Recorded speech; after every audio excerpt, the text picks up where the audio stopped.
Welcome, everyone. You're listening to SexPot Radio on this fabulous Tuesday night. So, there was tornado warnings earlier today. Oh, yeah. So, we're sitting in the theater, in the Cinnabar up in Thornton, and it was maybe 10 minutes after the tornado scene in Man of Steel that my phone starts vibrating and, telling me there's a tornado outside. And I was like, are you kidding me? Oh, I had no idea, actually. I heard this weird kind of ringing and just happened to walk outside. I'm like, oh, that's definitely a storm warning. Yeah, I showed Jeremy my phone. He's digging his phone out. He's like, I'll be right back. So he leaves and he goes to check it out outside, and he comes back in and he goes, it's kind of intense out there right now. I think it was 90 mile per hour winds. Damn. Something like that. I mean, in comparison, it was 200 miles per hour down in Oklahoma. So relatively speaking, not that bad, but still. When those tornadoes went through Oklahoma, that was when I was on my way back from Dallas. Oh, wow. The first tornadoes that kind of went through, and I had to stop. I had a short layover in Oklahoma City, and I was like, are you kidding me? You could see the skies were getting dark, and I'm like, oh, it's. I'm not gonna be stuck in Oklahoma. Yeah, but Oklahoma or Kansas, either or. It was just one of those quick, stop, let 20 people off the plane, and then go again kind of things. Right. So it was really quick. So I didn't freak out too much, but tornadoes are nothing to screw with, man. I'm not ready for that. We don't live in Tornado Alley. Have you ever been have you ever seen a tornado No, in person? Not in person. I mean, Twister was pretty intense. I mean, Right. Damn Helen Hunt. Tornadoes are pretty. Whoa, that was a weird echo. Tornadoes are pretty intense. I obviously I don't remember it on my own, but in 1980, when my sister was born, she was born on the 4th of July, but she was born in the hallway in the basement of the hospital because there was a tornado going on outside. So, they quickly, took my mom out of the room, and they took her down into the tunnels, under the hospital, and my little sister was delivered in the basement. See, that's... where trolls belong. No, I'm kidding. Oh, it's so sweet. It's so sweet. No, I grew up in Houston, so actually we were used to hurricanes. Oh, wow. Not as intense, because I was never near the hurricanes. Right. I always wanted to be a storm chaser, though. I thought that'd be cool. Let's go. People like to party, though, when it's hurricane season and it's raining and stormy, and people are yeah, party, and they just hang out and drink. I'm you're an idiot. I remember that as a kid, the first thing my dad would do, oh my God, there's a tornado coming. Him and his friends would be on the back porch, drinking beer while we're, in the basement. You know what I mean? Yeah, sometimes you just gotta party. Right. You just gotta party. If you're gonna die, you gotta go out in style. Exactly. And in that way, there's a good reason to drink in your bathing suit. Right. Because you're already ready for it. Storms, floods, no problem. Right. We're set. A few years back, when I was still living up in Montana, we had this really weird storm come through. It was just intense. We really thought that a tornado was coming through. The whole town was being ripped apart.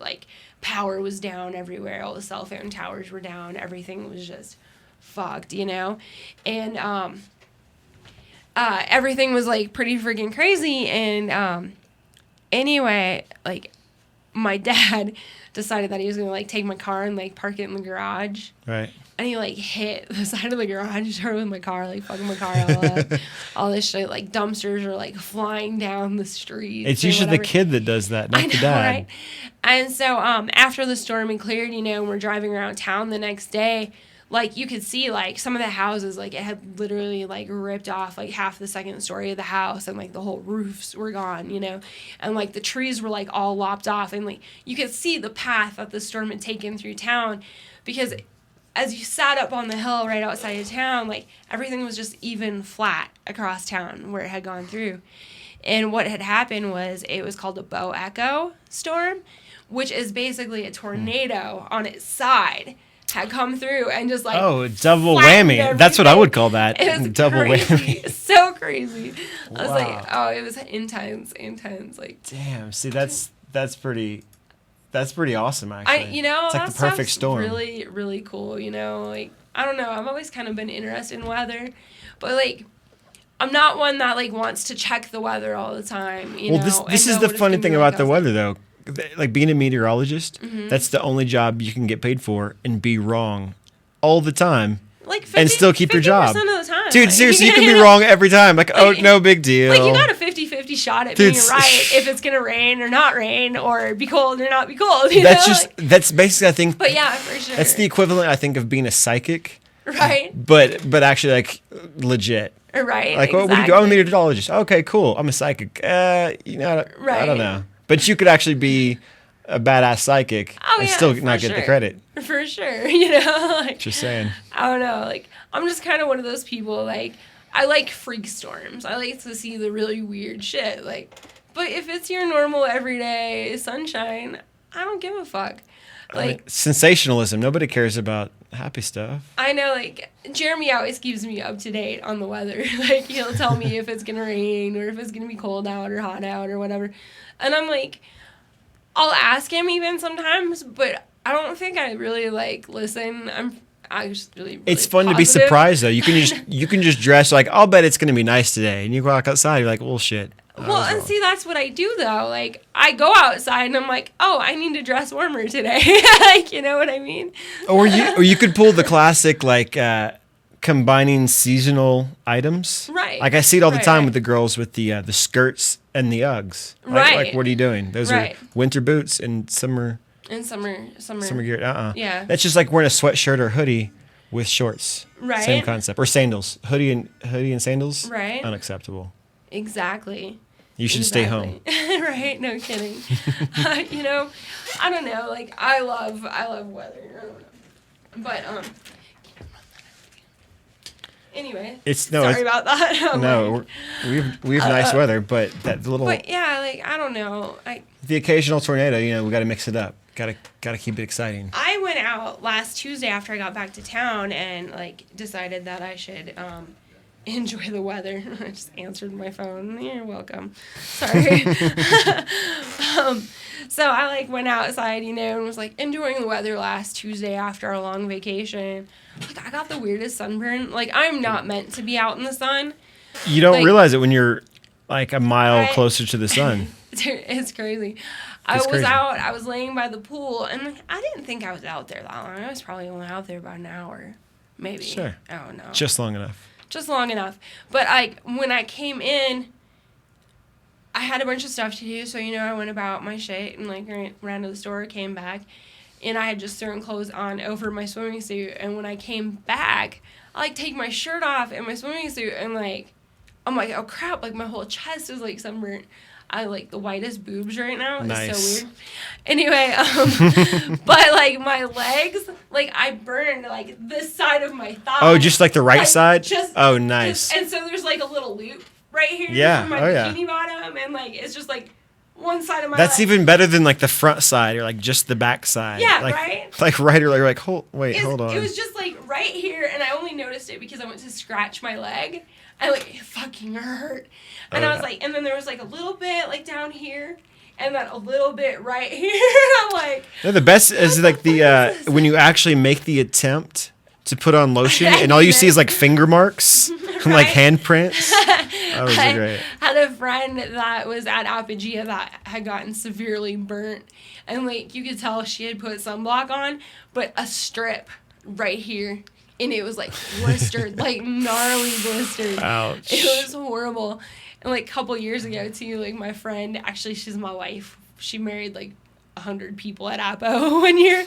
And I was one of them. I'm the most important one, though, I feel. Obviously. I'm Jenny fucking Kush. Of course. So I've got to be the top. That's a given. But she had wore, like, this gorgeous white wedding dress, you know, all over Apo, marrying people, and she had these plastic wedding rings she was giving out. But by the end of the day, like, she had these weird, like, streaks all over her chest, and, like, a spot on her face that she had missed with sunblock. And I was like, oh my god. Yeah, you know, at that point, maybe just the spray would come in handy. Just we weren't here last week or, you know, the week before because we had, oh my gosh, I'm having one of those days. Because we've been at Apogea, which was a fabulous time, of course. Obviously. It always is. I mean, there was some drama, but whatever. But this year, the year before last, it was really cold out, like, the whole time. Like, I mean, not super cold, but, you know, you didn't want to be running around the mountains. It's early June, you're running around the mountains. It's cold out at night. It gets chilly, for sure. You gotta put on lots of clothes. There's a nip in the air. And, you know. And last year was, like, so unusually warm. Like, people were walking around naked at night. Hey, you know. This year, we get there Tuesday. It's fucking snowing out. Snowing. Love Snow. It. So what? It's June, right? Right. Oh, sweet. So Jeremy's outside messing around with his laser, and, like, I don't wear clothes to bed because, like, who does? I feel like I get all twisted up, and even if I'm camping, like, I'm inside of 2 sleeping bags and, you know, covered with 800 blankets. And so Jeremy's yelling at me like, hey, we're playing with the laser. It's really cool in the snow, and it's, like, sparkly, and it's awesome, and woo. And I'm like, I get out of the sleeping bags and stuff, and, like, I'm not going to put clothes on, okay? Like, if I'm going outside in the middle of the night, I'm not putting clothes on. I, like, took 2 steps towards not even steps, like, crawls, because, of course, like, the whole air mattress takes up, like, the whole tent floor. Right. But I'm like, no, it's too cold, and I'm too naked. I'm far too lazy to put clothes on right now. So I'm like, just keep telling me how awesome it is. Yeah. If there was an award for laziness, I'd have someone go pick it up for me. Right, exactly. Have that shit delivered in iron assistant to bring it in. For sure. Will you open that package for me? Hell yeah. I can't even accept this package. I'm too lazy. No, it's actually it's kind of been a funny year. Like you talk about the weather up there, like snowing, like shit. When we got the hey, it's spring. Then the next day we get a blizzard. I'm like, right. Well, yeah. And then like the next day, we woke up to rain.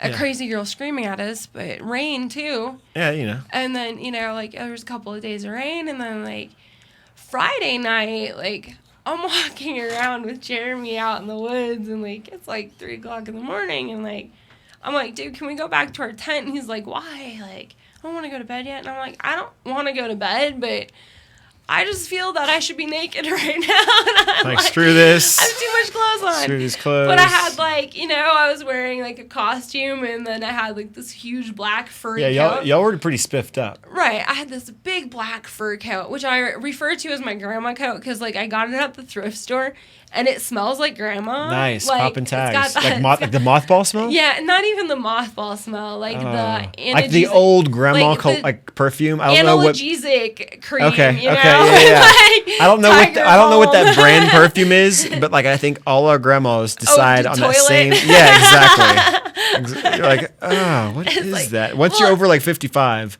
it's required to buy like that terrible perfume. Yeah, it's the combination of, you know, like muscle balm and like denture paste. Like, I don't know what the specific it's the whole shebang. Nursing home smell. Like, I don't know. But it's just so weird. The smell of shame. But I love it because it's like super warm and fuzzy. So like we're walking along, and I was like, you know what? Fine. We don't have to go back to the tent. So I'm like, here, hold my coat. And I like take off my top and like put my coat back on. I'm like, so much better now. It's all those underlayers, man. So I'm like shoving my corset and stuff in his pockets. I'm like, dude, you gotta hang on to this if you don't want to go back to the tent. But we were just kind of at this point in like the night where we had been around everyone, and there had been some drama and whatever, and like we really just like I didn't want to be around anyone. Like I wanted to be around people, but not around people. You gotta have me time sometimes. I was doing great just wandering amongst strangers, you know? And, I mean, we knew so many people in our camp this year. And there was one point where I really needed something out of the tent. Mm-hmm. And I was like, dude, I don't want to go back to the tent, but, like, I forgot to bring a cup with me, so I couldn't go get water somewhere else. Because, you know, it's bring your own cup or your own bottles of water, you know? Right. And, so I ran into the tent, and Jeremy had to grab something, and I had to grab something. And we get in there, and everyone's like, oh, Jenny, you're back. And Jeremy, what are you guys doing? And I'm like, you don't see me. I am a figment of your imagination right now. And people are looking at me like, what? And I'm like, I'm on a covert ninja operation right now. You do not see me. And I'm like, peace. And I was this out is the not door. the Jenny you are looking for. Exactly. And I was like out the door again. Like, hell yeah. gone. Like, there was one person with us that was like, every time he was like taking whatever he was taking while we were there, like, he would get super like annoying. Like, he just can't handle shit. Yeah. But whatever. And like, he would just like follow us everywhere. Like puppy and dog. I was like, you don't see me. I'm gone. You don't see me. You're on a lot of drugs, and I'm just part of your imagination right now. This is not really happening. Yeah, I mean, there was even one point where I was like, dude, should we go back to the tent and do some dabs? And he's like, yeah, let's do that. And like, he takes off for the tent, and Jeremy's like, following behind. I was like, no. Like, we turned around and went the other way. sometimes too, people just have to like leech off of your awesomeness. They don't have enough of their own. Right. They have to borrow some of yours. I gotta say, like, this year it was pretty amazing because like we do. Jeremy and I volunteer to do gate. Like, this is our second year volunteering to do gate, like, the first day. Mm-hmm. So that's when everyone's getting there, and you're super excited. And it's just great to, like, have people come there that have been there before and be able to welcome them again, Sure. Or people that have never been there before, and to be able to be that first person that is like, okay, this is the things that you need to know and the things you need to do, and now let me spank you. You know what I mean? I mean, it's got to so be a special fun. moment. That first time, it's always special. And like, Jeremy did something that was really truly amazing this year, and I really have to condone him or I don't know what I want to say, but anyway, he had brought a jar of skeleton keys with to Apogea. Nice. And so, we refer to people that have never been there before as virgins. Because, they're virgins. Obviously. And it's their first time. And when a virgin would come through, like, we give them the full rundown and give them a hug. And, like, we give them big group hugs and, like, welcome them to our home. And he gave these people a skeleton key. And he told them, this is the key to happiness. And I hope for you that by the time you leave Abo this year, you find the one thing that truly makes you happy. And if you find it before Sunday, like, pass this key on to someone else so that they can find what makes them happy, which was an amazing thing. And, like, I ran into so many people that still had their keys, and they're like, I still have my key, and, like, I love Abo, and this is so great. And, like, it was really cool to watch. Like, I don't know, I love watching new people come and, like, to be able to learn, like, what the community is about.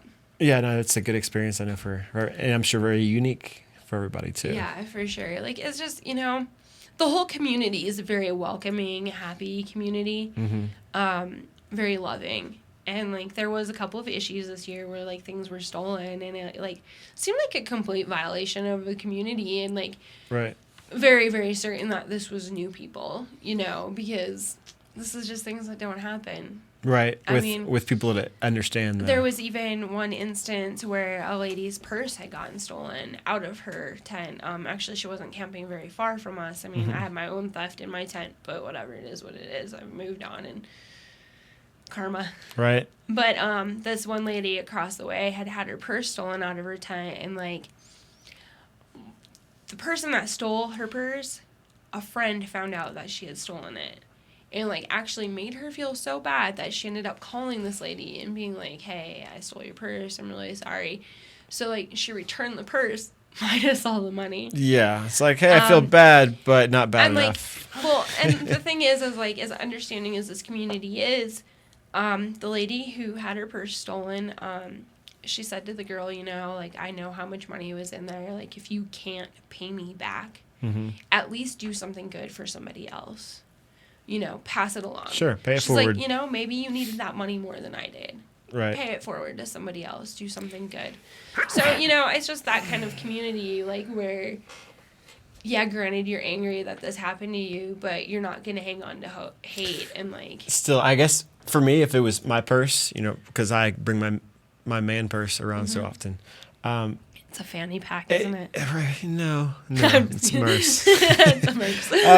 No, seriously, like, I think just the inconvenience of having to replace all your shit, like your ID and cards and everything, I would say, like, you know what? Keep the money, like, for sure. That's where I was grateful, you know? Like, I had a huge chunk of cash stolen from me. But at least my purse was there. Like, right. At least I still had my ID and all my cards and, like, everything else was there. Yeah, money's money. It comes and goes. You know? And obviously, it sucks to get stolen from and to have obviously things taken from you. And it's betraying your trust. For I mean, you know, at least they cared enough to like leave me some money.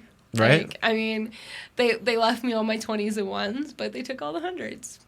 You know? Hey, you know, at least you still got your stripper money. That's good. Good luck breaking those hundreds out here. Yeah. Bastards. And as much as I think I know who did it, I'm fairly certain that I know who did it. You know, whatever. Like you said, karma. Karma will take care of it. And like, they've already had a few things lost now because of it. But, you know, it's neither here nor there. Right. I've moved on. So I have to take this class that I don't like. Yeah, I heard about this. It's, so I have to learn to behave myself. We all kind of need to learn to behave ourselves. Cognitive behavioral therapy and restructuring. That sounds like a load of BS, if you ask me. It's $30 worth of BS every week. Yep, Served up nice and hot. You know what kind of reminds me of is all these quote unquote people who are addicted to drugs that you know, like the government says they're addicted. Well, really, those are the people who just got caught that they are forcing to go take their drug classes. Like, it's really not it's not so much that they're addicted, but you're the ones that are making this stat up. So like yesterday's lesson was learning your feelings. How was it? Learning your feelings and learning your behavior kind of thing. So like basically, you know, like trying to teach you to think and then feel and then react, you know what I mean? Instead of like, oh, I'm angry and you react on that. Right. So you're jumping because most times like your thinking is more subconscious, you know, somebody cuts you off in traffic. Sure. Your life is threatened. You're not really thinking about that, but you're instantly mad. It's your fight or flight mechanism. It's react. Yeah, exactly. You're reactionary. So it's learned behavior, you know? Right. And so like the teacher, you know, like brought up the whole like in traffic being cut off, you know, whatever BS, and like how do you feel about it and blah blah blah. And we go around and she brings up 9/11. How what did you think when you first heard about the planes crashing into the tower? I'm like, you know, she's going around the room and everyone's supposed to give their answer, and she gets to me and I'm like, I don't really think you're going to like my answer. And she's like, well, I want to hear it. And I said, I thought we weren't going to talk about politics or religion in this class. And she's like, okay, next subject. Like, yeah, right. I'm like, she just doesn't, like, I think she's learned. I've definitely taught her. Tread lightly. Well, you know, it's just like, even with the whole, like, first class when I went in and, like, this guy is, like, talking about how cutters only do it for attention. And I'm like, cutters usually hide their cutting. Well, I can tell they're cutting. And I'm like, oh, yeah?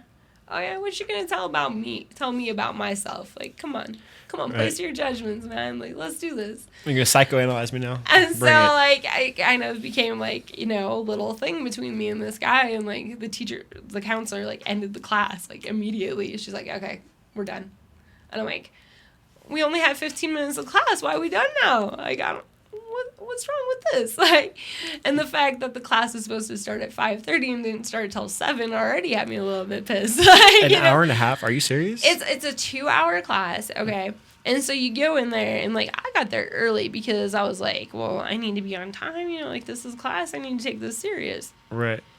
And, like, I'm sitting there waiting. And I'm like, I finally said to somebody, I was like, so it's supposed to start at 5:30, right?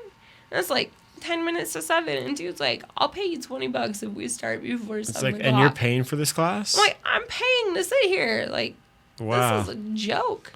See, like, I remember in college, like, after 15 minutes, like, you're out. Like, all right, prof doesn't show up. It's the 15-minute rule. Isn't that seriously a law? And we pay for those classes. Like, it's a law. Like, hey, dude, I got better things to do with my time. Right. I shouldn't have to sit here and wait for a counselor to like show up and like. Unacceptable. I don't know. So we had to talk about feelings and like how to behave. Feelings. On our feelings, how to react with our feelings. Well, that's how you're supposed to. Yeah. And, you know, and then we're talking about behavior too, and talking about repeated behavior. And like, so I like finally looked down and I was like, because it always comes back to like, what got you here? Of course. And I'm like, well, what if my behavior wasn't a normal behavior for me? What if the behavior that got me here was just a momentary lapse in my character? It's not my normal everyday character. Right. But this one thing got me in so much trouble that I'm sitting here. Exactly. Like, people make plenty of mistakes. I've had a conversation not long ago. A good friend of mine basically is at odds with a different friend because he had, a moment. He lapsed in judgment, said maybe something that he shouldn't or didn't mean. And long story short, came back and said, hey, you know what? I'm sorry. I apologize for what I said or did. But just because of that, that one instance, the other person is, doesn't want to forgive him or move on or whatever. And it's unfortunate because obviously we all kind of make mistakes. And it's really hard, I think, for some people to forgive. And there's a completely big difference between forgive and forget. Oh, yeah. I mean, yeah, you can forgive and move on. It's hard to forget that someone has wronged you or hurt you. But I think forgiving is really for yourself and not so much that other person. Well, it really takes a toll on your life to like hang on to something like that, like that quote they say. I forget the details, but it's like something about revenge. I guess revenge is like drinking poison and expecting the other person to die. Right, exactly. So, yeah, like I don't know, it's really hard. Somebody posted, like, I just looked down on my screen and somebody posted on Facebook, poking is lame. Anyway, like, it's taken a lot in me to, like, I don't know, like, my whole situation, why I got in trouble and stuff. Like, right. My mom has hit me up a couple of times where, like, my daughter wants to hang out with the daughter of the lady that had ratted me out. Mm-hmm. And my mom's like, well, do I let your daughter go hang out with her? Like, they want to have a sleepover over at this girl's house. And it's taken a lot in me to be able to be adult enough or forgiving enough to be able to be like, okay, like, this is my daughter's friend. Mm-hmm. Like, I need to let her do what she wants to with her friend. Right. Because all I'm asking in the end, if I, like, deny her that, is for her to lie to me. And, like, the last thing that I want is for my kids to sneak around behind my back and lie to me, to go play with somebody that really honestly didn't do anything wrong. Mm-hmm. It was her mother that did something wrong. For sure. So you can't hold it against the child. Exactly. So it's come to this point where, like, I know that I haven't truly 100% forgiven this person, but I've moved on enough to where I don't hang on to the hate and the resentment. Right, it's just going to hold you back from moving forward in your life. I mean, it's even, it's the whole thing about learning from your own behavior. I mean, I know that it was my behavior that got me into the situation that I was in. Right. I know there's another person that hosts a show on this station that complains about PTSD and how it was so wrong that he was raided when he was growing weed in his own house. And I am not going to say that it should be illegal to grow weed in your house. Like, I absolutely do not believe that. I believe that it should have been okay even back then. Mm. I mean, obviously, throughout time, like, it's become more and more legal. But he knew he was doing wrong.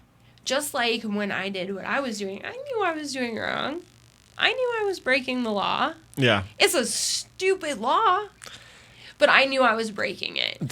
So that was the chance that I was taking with my own behavior. That's the big thing is taking responsibility. A lot of people don't take responsibility. I see that all the time is they're looking for a scapegoat or someone else to blame. Like, oh, well, this person said or did that, or a little bit look at rap music or metal or whatever you want to blame for someone else's issues. And as much as I blame this person for taking $1,000 and setting me up, mm-hmm. blame myself. Like, right. I gave her the opportunity to make that $1,000. Exactly. So she should have split it with me. Like, I'm just saying, you know, like, I helped you. Just saying. But no, you know what I mean? Like, it was my fault. And I've taken responsibility 100% over and over again for That's it. the biggest step right there. And, like, even my daughter's like, I hate her. Like, it's her fault that you... I'm like, no. It's not her fault. It's her fault a little bit. Sure. But it's my fault a lot. So, you know, I don't know. It is what it is. Maybe I've learned something from this behavior class. No. Like, We're having an epiphany here. I like it. It's that aha moment. No, I definitely, like, took responsibility for it wholeheartedly within, like, 6 months of what happened. I mean... It's tough. It's, you got to swallow your pride. Oh, yeah. Like... For sure. I wanted to kill somebody. Like... Kind of have to choke a bitch. You know, like... It is what it is. Like, there's a couple of times where I've seen this particular person in public. Actually, at my son's science fair. Like, I had gone up to visit. Sweet. And I go to the science fair because, like, she has a twin boy and girl that are the same age as my youngest daughter. So they're, like, 12 now. And my son's 13, so, you know, they're in that same age range. But her kids had science fair projects at the same science fair that my kids had science fair projects at. And I'm, like, there, and, like, I saw her, and Jeremy was with me. And, dude, I just was shaking. Uh-oh. I was so angry. I was, like, and I broke down. I was, like, I just started crying. I'm, like, I don't want to hate somebody this much. And Jeremy's like, you don't have to hate her. He goes, I hate her enough for you. I hate for the both of us. Sweet. Like, and so, you know, I actually, like, I felt bad, but I had to leave. Like, I couldn't stay. But it was definitely one of those moments where I really realized that, like, I can't hate her because that took away from me and my kids. Like, you know what I mean? Sure. Because I'm like, okay, kids, like, we gotta go. Sorry, like, I don't get to hang out and see if you want or not. Like, life's too short to hate. We gotta go. We gotta go. Haters gonna hate. And my kids are like, we'll kill her. I'm like, no, you won't. Whoa. Like, no, there was one instance where my daughter, like, actually, like, yelled at her downtown, like, on Main Street, like, I hate you. And I'm like, dude, like, step down, mini-me. Step down. Like, slow your roll. Oh, boy. Damn kids. Oh, my God. Trying to protect that mama bear. Yeah, you know, it's one of those things. Like, my daughter's 16, and, like, she is every bit the same as me in so many ways. But scary, so right? many ways different. Like, oh, dude, it's terrifying. Like, it is terrifying. I think that's terrifying for most parents. I can't speak for myself, but for friends that I know that have kids, you know, they have one and they're like, oh my God, they're just like me. Right? It's I'm like, so screwed. Right? It's crazy. Maybe like, that's why I'm waiting. I'm 30. I'm like, oh God, that scares the hell out of me. You know, and it's like, as many ways as I, like, want to say that I'm not like my parents, like, I know that deep down, like, I'm a lot like my parents. There's some things I catch myself doing. Mm-hmm. Speaking about, like, my parents, we're going to go on a little bit personal now. A little tangent. So, like, I had a little bit of a conversation with my mom. I'm like, because this is SexPot Radio, we can talk about this. Obviously. Not that I talk to my mom about sex much, but whatever. I was talking to my mom about girl issues. And I was, like, telling her how things were really irregular and weird lately. And my mom works in the lab at the hospital. So, like, you know, all of her blood work's been done there at the same hospital. So she's, like, looking things up. And she goes, well, you know, I was only 38 when I went through menopause. Okay. And she's like, and your grandma was only, like, 42. Really? And so it seems that through the generations, y'all are getting younger and younger. And so my mom's, like, bringing up me going through menopause. And she's like, you can go in and, like, get blood work done and, like, find out. She's like, have you been really moody and, like, hot flashes and stuff? And, like, everything's trying to hint to you, like, hey. I'm like, stop telling me I'm getting old. Like, so So we may have to do an episode on menopause. Thanks, Mom. Maybe we'll take the GoPro. I got a GoPro camera. Like, we borrowed Chris's, and then Jeremy got one for us. So maybe I'll just, like, wear the GoPro in and, like, get some blood work done. And I've always been curious about this whole pap smear situation. Dude, you know, I'll have the doctor wear the GoPro. That's what I'm saying. That's what I'm saying. Seriously, I had some friends that like, are very unknowledgeable as far as the whole reproductive cycle and STDs and all the whole deal. And I was like, dude, like, how do you not know about these things? It's like, man, we just never had that class in school. Right. Just didn't really learn about that sort of thing. So, it's crazy to me. I guess some people just don't. A lot of people really don't know. Like, I mean, there was a lot of things, like, we had talked, you know, about, like, having babies and stuff in health ed class, you know, and whatever. And, your sex ed, the health for sure. Right. I got pregnant at 17. And, like, obviously I knew what the fuck was going on. But, like, my parents, my mom and I never had the discussion. Like, never. The closest thing to a discussion on sex or anything that I've ever had with my mom was the day that my mom called me, and she's like, your sister told me that you're, like, doing passion parties. What the fuck is this? And I'm like, well, I sell sex toys. Like, my mom doesn't know about this show. Wow. It's just never come up. By the way. Also do a show about sex on the internet. You're welcome to tune in. You know? Just if you want to come check that out, that'd be great. I'll teach you a few things, Mom. but yeah, like, that was the only, like, conversation my mom and I ever had about sex. Like, the very first thing that my mom ever said to me that ever even, like, was sexually related at all was the day that she had taken me to the hospital because I was super sick. Like, she'd been on vacation. I was in a ton of pain. I mean, my back was killing me. I was actually peeing blood. Freaked out. Joy. So, like, the day my mom gets back from vacation, I'm, like, running, like, 103 temp, you know, and I'm like, I need to go to the hospital. She's like, well, why didn't you tell your grandpa and grandma? And I'm like, well, because, like, I'm peeing blood and stuff, and, like, I didn't think they needed to know about that. Yeah. And so the closest thing to talking about sex that my mom said to me was, you're pregnant. Because my mom worked in the hospital in the lab, and she ran the pregnancy test. Of course she did. And so, like, she actually, like, called up, you know, and talked to the doctor, and she was like, you know, told them not to give me the IV antibiotics that they were going to give me because it could cause problems. Mm-hmm. And they, you know, she told the doctor, like, I need to come up and talk to her. And she comes up, and she, like, just looks at me, and she's like, you're pregnant. And I was like, well, what do I do? And my mom was like, what now? My mom was like, you tell your grandparents. Because my grandparents were still at the house, you know? And, like, I was like, oh, crap. Like, that was, like, the hardest, was Surprise. telling my grandpa and grandma that I was pregnant. Like, but there really was, like, so many things that I learned while pregnant about everything that I never knew. Mm-hmm. Like, I had no clue.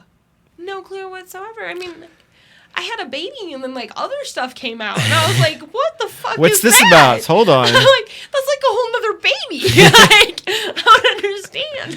Yeah, I think for a lot of people, it's kind of like a learn as you go. Right? That's not cool. Nope. I don't like the trial and error. That's not so great. Hey, right. You got chlamydia. Oh shit. What's no, that? Just kidding.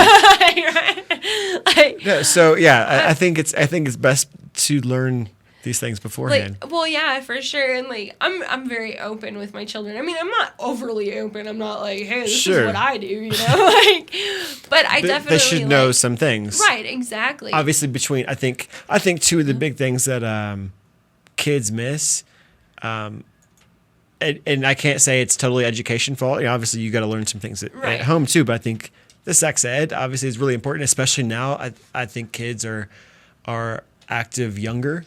Way younger. Especially like it's crazy. I just started learning orally. Like, kids are getting into that like in their early teens. I'm like, dude, it's like 12. That's fucking crazy. Like 11 and 12. It's nuts. Like, there's been 11-year-olds that have been caught like giving blowjobs on the bus. Yeah, that's crazy. So like, obviously sex ed I think is important, but then now too, how to balance a fucking checkbook. I don't understand what it is with schools. Like, hey, we're going to teach you about like history and science and math, which is great. But when you go to college, you're gonna go so overdrawn, it's going to be retarded. And your parents are going to call you and they're like, you've got $500 in overdraft fees and you got to cut that shit out. And it's terrible. And but I mean, kids don't understand this. It's fail on our education system, but it's also fail on the parents' part. That's what I'm saying. Like, it's both sides. And given there are parents that are single parents, like my mom, she was, a single parent for a long time. It's hard to cover everything. For sure. Even with two parents, you're working, you're working a lot, and kids, kids are very active. And I feel like today now, like, there's so much going on in life. Like, I have two little brothers, and it's soccer and fucking Boy Scouts and drum practice and birthday parties and band. And so much shit is going on. It's crazy. And like I understand now why like people are so stressed and on like 100 medications. Oh yeah. I'm like as much difference as my parents and I have, between us. I'm very grateful for the fact that they've taken on responsibility to like help me with my kids. But when I was living with my kids, I was teaching, like, I was a Girl Scout up until like 3 years ago. From 5 years old up until I was a Boy Scout for one meeting. Up until they found out that I had been smoking weed, they like took me off. Like, I couldn't be a troop leader anymore. They're like, you're done. And I was like, yeah, in North Dakota. It's great. I did like the Daisy Girl Scout group, which is the kindergartners, and then Brownies, which was my older daughter's. She was like 5th grade or whatever. And I had 4 kids. I was going to college. I was working. My husband at the time was like working on the road, so like he was hardly ever home. And then my son, who was, he was born with seizures and different problems. Like, he had petit mal seizures, so he would just like black out, like, wow, lights on, nobody's home, like he'd do this and he wouldn't see you. Yeah. And he also had asthma, and like, so we had a lot of issues, a lot of allergies, like, so I was constantly taking him in for allergy tests. And like, be like 3 a.m, he'd have an asthma attack, and we'd have to load everyone up and like take everyone to the friggin' hospital with me. Sweet. And constant like doctors, and then of course like the medicine that he was on for his asthma, the nebulizer treatments, like destroyed his tooth enamel. So it was like almost every other week we were into the dentist, and then like, and that's the hardest substance in your body, by the way. Right. And that's then we were living in this tiny town, and like the closest like child psychologist was 6 hours away, and once a week I would have to drive him to the child psychologist. It was an every like Monday thing, like take everyone to school. I would set it up for my parents to come pick up the other ones. You really lived out there, 6-hour drive. Holy crap. Crazy. There was like a local hospital, but like, which they have like, an adult psychologist and stuff, but no one that you don't want to go see a quack, right? Right. And so like, it was just like this constant running and like to the pharmacy and like everywhere. It drove me crazy. I couldn't handle it. It was insane. And now, like, luckily, like, they've done some changing, like, up there. My son still sees the same psychologist once a week. But because there was so much need for it in the area, the psychologist actually comes there to the school and sees, like, several other children. So, I think that's really important now. Like I was saying earlier, a lot of things that I guess are kind of looked over, but, like, mental health, too. I think it's a huge thing now. I dated a girl for a long time who works with kids with special needs and like autism for sure. Like, you don't realize how prevalent that is, and a lot of people, that have mental issues that really need help. Oh yeah, there's just a lot of crazy people out there in general. Right. But yeah, mental health, I think we could definitely use a little bit of help with. Oh yeah, and speaking of mental health, my sister, like my youngest sister, and I don't get along terribly well. Like, we're just 2 totally different people, but she really is honestly like a hero to me. My oldest nephew, who's 8 now, she's gonna kill me if I'm wrong, but he's like 7 or 8, and he was born with spina bifida, so he's paralyzed from the waist down. Like, they told my sister that he would never have any function of, like, his bladder, bowel system, like, that he would never, nothing. He would never stand, he would never walk, whatever. Well, years later, now they found out that he's autistic, and now that they've, like, been able to, like, combat the autism, and, like, through my sister's, like, flat-out stubbornness, that she was never going to have a kid that she couldn't potty train. Like, she's actually got this kid, my nephew Wyatt, like, to where he's, like, what kind of training is it called? Anyway, it's, like, more of a timing training with his bowels and his bladder. So, like, she can take him in, put him on the toilet, and, like, he will empty his bladder. Like, his body will force the bladder to empty. And, like, he poops at the same time every day. Like, because she's worked so hard to, like, get his body trained. Most guys are like that, though. Right, like 8 and noon every day. Right, I mean, see? I'm just exactly. saying.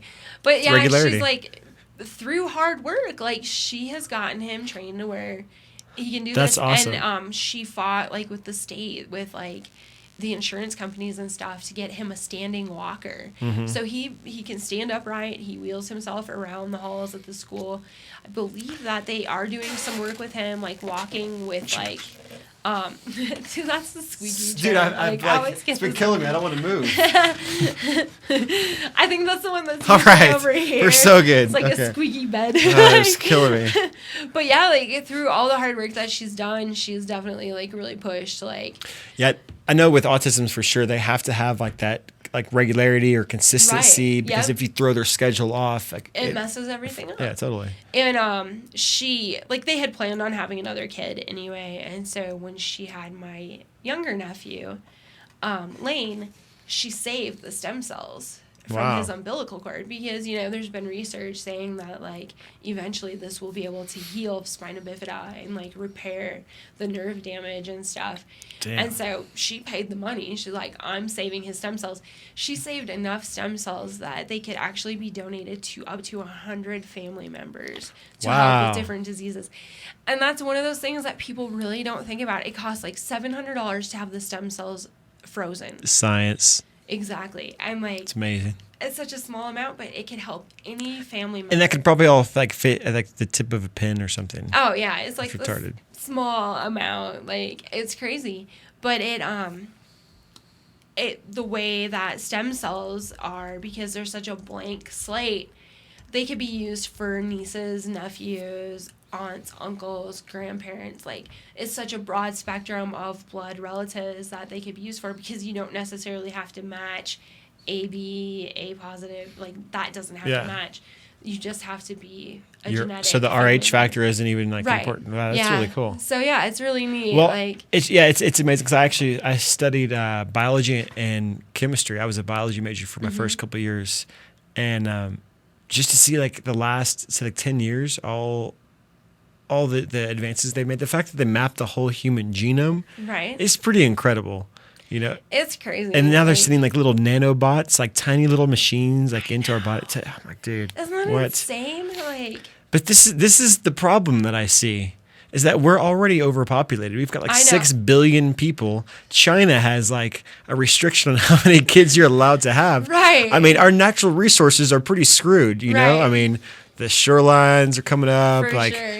Global warming. We're totally fucking this planet up. Like, I totally agree with China, like, on the limiting, you know, the number of kids you can have. Like, well, the problem is because we don't allow, like, social Darwinism anymore. No, we don't. Like dumb and stupid people and, like, sick people, they're just allowed to live forever. We used to weed those fools out. Exactly. We used to weed them out. And if they were saved back in the day, like, they were saved in a basement somewhere, exactly. You know, they were. It's crazy. They were metal workers and you know, they clean your floors. Right. But, exactly.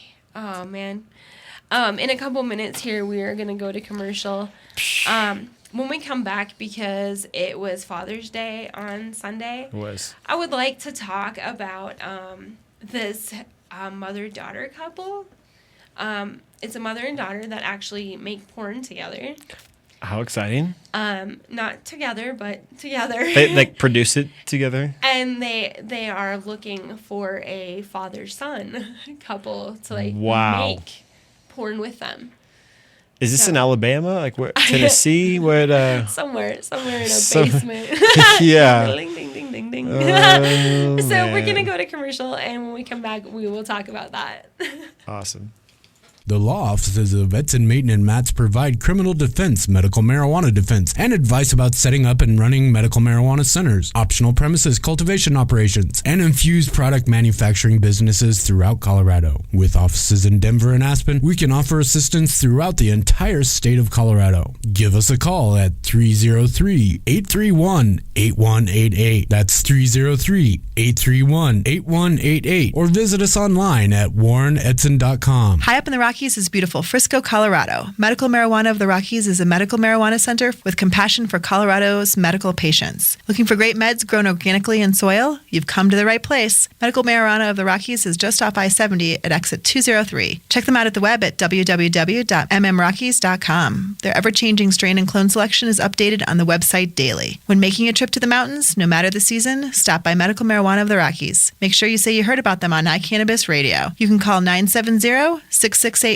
to get more information. Medical Marijuana of the Rockies, your mountain source for meds. The chocolatiers at Incredibles are dedicated to crafting the finest chocolate from high-quality ingredients to ensure the greatest possible medicated edibles in the world. Consistency and quality are top priority. Lab testing on each and every batch. Rick and Josh have been making non-medicated chocolates for years for such retail outlets as Whole Foods and Vitamin Cottage. Today, we are focused on crafting our award-winning medicated Incredible chocolate bars. We are professional bakers, and we believe food should be made from scratch. We guarantee your satisfaction. Have an incredible day. Cannapunch is a delicious and effective medical marijuana beverage proudly made right here in Colorado. Each bottle is freshly infused with 100% pure flower extract from the highest grade marijuana plants available today. Using proprietary extraction methods, every bottle of Cannapunch is consistently and reliably infused with an exact milligram dosage that you can count on to relieve your symptoms each and every time. Cannapunch is delicious. There's never any medicine-y taste. We use only 100% cannabis flowers. No trim or byproducts are ever used in Cannapunch. It does not require refrigeration and comes in convenient, resealable multi-dose bottles from 60 milligrams to 200 milligrams. We have drinks with dosage that works best for you. Cannapunch is available in a variety of delicious flavors like black cherry, watermelon, pineapple mango, and blue raspberry. And we now have strain-specific beverages available just for you. Cannapunch is delicious, convenient, consistent, and effective. Give it a try and experience the Cannapunch difference. Are you a runner? Are you a runner who supports marijuana legalization? Run on Grass is a group of athletes actively seeking to change our marijuana laws. We speak the truth about cannabis, bringing the message through our feet to new ears. Check out runongrass.com to find out more about us, our events, and how to join up or how to sponsor a runner. If you're in the Denver area, please join us for runs or start a group in your area. Running not your thing? Any sport can do it. On Grass. Runongrass.com. I'm Gary Johnson, and you're listening to iCannabis Radio, and I want to say, talk it up, Colorado. Welcome back, everyone. You're listening to SexPot Radio. You know, there's a lot of things that I would do with my daughter. Yeah. And there's a lot of things I would not do with my daughter. One of them being making porn. I mean, it's great to bond with your kids and all. But gross. No, I'm just curious how that, like, instigated. Was the daughter, like, a porn star, and she came to mom, like, hey, Mom, listen, this is what I do. Right. It'd be great if you could support me. But I want you to be in the room while I fuck other people. Wow. Really? I mean, I understand that's, like, probably, like, a subcategory right. on, like, Pornhub, like, right. like, family, like, who knows, but goodness gracious. That's So anyway, I'll read, like, this just actually came out like the end of May. I wanted to talk about it on the show, but we just haven't been around. So they're known in the porn industry as the Sexton family, Sexxxton. obviously. It's a mother and daughter duo who make porn films together and are looking for a father and son team that's willing to join them on camera.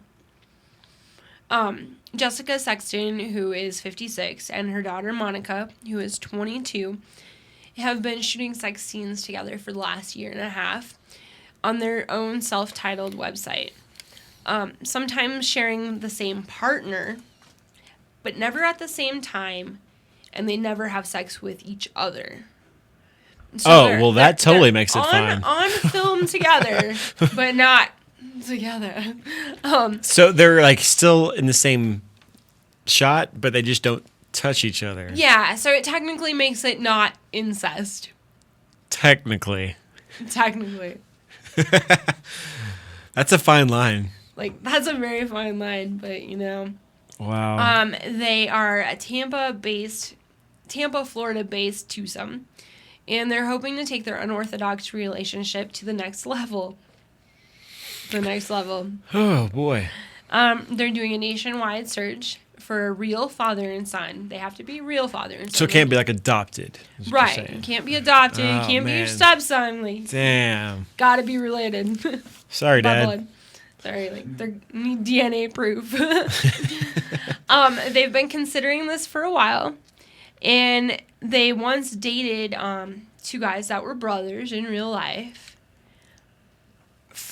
I guess, like, it looks like they did that for a couple of years. This is a really interesting family. The brothers were closer to Monica's age, so they were closer to 22 than the mother's 56 years old. I actually dated a girl kind of like that. Now, she wasn't a porn star, nor was her mom.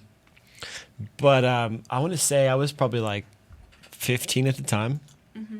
This was like 8th grade. This was many moons ago. But just to give you like a gist, this girl, like I was a virgin at the time, obviously 15. Some people, yeah, they were getting busy. I decided to wait.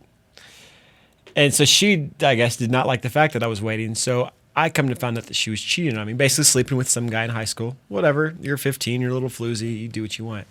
Well, come to find out, my mom and I, as well as like a dozen of my friends, this is like one of my favorite moments, is we took 2 cars literally full, like 9 people in one car, like 7 in the other car, and drove over to her house. So my mom and I went in there and she wanted to confront her mom about it. Say, hey, your daughter's a slut. Well, it's come to find out, the guy was there. Like, he was back in the bedroom, like, hiding out and shit. So the mom knew about it because the mom and the older sister were also floozies. They were both, like, sleeping with married men. I'm like, Jesus. So apparently this sort of thing, like, just stays in the family. Like, that sort of behavior, just goes down the generations. Wow. So, I get it. Usually it doesn't, what do they say? The apple doesn't fall far from the tree? Wow. Yeah, so. It says that the Sextons tried casting a scene before using non-related actors as a father and son. But Monica said that she didn't like the results because the man cast as the dad looked too much like a cockroach. Like the cockroach guy from the movie Men in Black. That's pretty awesome. Dude, the cockroach guy. Yeah, hold on. That was, that guy's a great actor. What was his name? Oh my gosh, who was he? He was, I'm drawing a blank here. We'll figure it out here in a second. Oh, I think she's pulling up the IMDb. Yeah, I'm trying to find him. Man. Who's going to win? It was Edgar, who played you, Edgar. It was Private Pile in, yeah. Shit. Edgar the Bug. Vincent. Yep. How do you say his name? D'Onofrio. I was like, you say his first name, I'm gonna get it. Vincent no, he's a great actor. But he did look a little funky. I can imagine how you probably would not want to have sex with a cockroach. The cockroach. Understandable. Family-oriented porn is a very common fantasy scenario. Is it? So the incest thing is pretty common. But it's really rare to have real family members work together. Right. It's because there's like you see daddy, like right, but like the whole like mom like and daughter or mom like seduces daughter's boyfriend, whatever. But that's some bullshit. It's just some older made looking. Up, but these are actually wow. In 1998, Three Brothers, a gay porn film, featured 3 real-life brothers, Vincent, Shane, and Hal Rockland, in a sex scene with an unrelated male. So would that lead you to believe that that homosexuality could be passed on through the genes? So do you think that would possible? Possibility of Genetics over. You know, I don't know. Over your situation. You know, I kind of, I think it may. Because a lot of times you think like, parents who are real strict on their kids, like don't drink, you can't go out, they're like hardcore Baptists, whatever. And then next thing you know, they go off to college and they're, getting wasted every weekend. Right. Just dropping the drawers for any Tom, Dick, or Harry. So yeah, I don't know. It's hard to say, but I've got 2 cousins that are gay. Right. So maybe they're they're related. So and I personally am bisexual, and my daughter is bisexual as well. There you go. I don't think my mom is. This is actually I had a cousin. She actually came out of the closet recently too. She said that she was a big lesbian, and her mom grounded her. No pussy for a week, and she's 6 years old. So when you're 6, that's like an eternity. Right. Totally kidding. Like my daughter has made some. My daughter and I got into a little argument on Facebook because remember everyone was posting the equal symbol for gay rights and everything a while back. Well, that was when the whole Monsanto protection shit went through. Mm-hmm. Well, everyone was looking over here at gay rights. Right. And so, like, my daughter had changed her profile picture to that and, like, went off about gay marriage and whatever. And I said, as much as I'm proud to be bisexual, Monsanto got his shit passed over here while you guys are over here looking at the smoke cloud. Like, I'm like, smoke and mirrors, my friend. So my daughter did a little research, and then she started hitting all of her friends out there posting about gay rights. She's like, Monsanto got the shit passed. She's like, I can't believe we were paying attention to this. I told my daughter, I said, even if they don't allow you to marry another woman, okay, they can't stop you from loving someone. That's true. But they can still fuck with your food. Like, come on, I'm not saying that equal rights aren't important. Mm-hmm. But, come on. I think the priorities here are just all out of whack. Well, the fact is the politicians aren't passing shit that we need to get passed because they're worried about themselves, making sure that all the senators and whoever have free health care for lifetime. Are you fucking kidding me? Come on. Insane. So, whatever. But... like I said, to come back to the kids, it's all about the kids. Oh, yeah. In the words of Miss Utah, we need to create education better. Right. I fucking love Miss America pageant for that reason. There should not be questions. There should not be talking. No, this is not about how intelligent you are, how you're going to save the world. Give everybody a puppy. No, just stop. Evening wear, bikinis, perfect. That's it. Free kitties for everyone. It's a beauty contest. It is not an intelligent. It's not an intelligent contest. It is not about what's on the inside. Okay. Oh my god. If you want some intelligent, conversation there, maybe we should have a Miss Mensa USA. Right. I'm pretty sure you would not want to see those girls in bikinis. Though. Right. That's my guess. Oh my gosh. So back to this mother-daughter gangbang. I don't know. I guess there was the Milton twins, Callie Marie and Cherish, who have done scenes together since 2004. So, but they usually don't touch each other. Right. So at what point do you draw the line where it's okay for 2 sisters to be together, but it's not okay for a mother and daughter to be together? Why would it be okay for either? But so many guys want twins. Yeah, I suppose. That is a common fantasy. But But honestly, why would you want twins though? It's just the same girl twice. Right.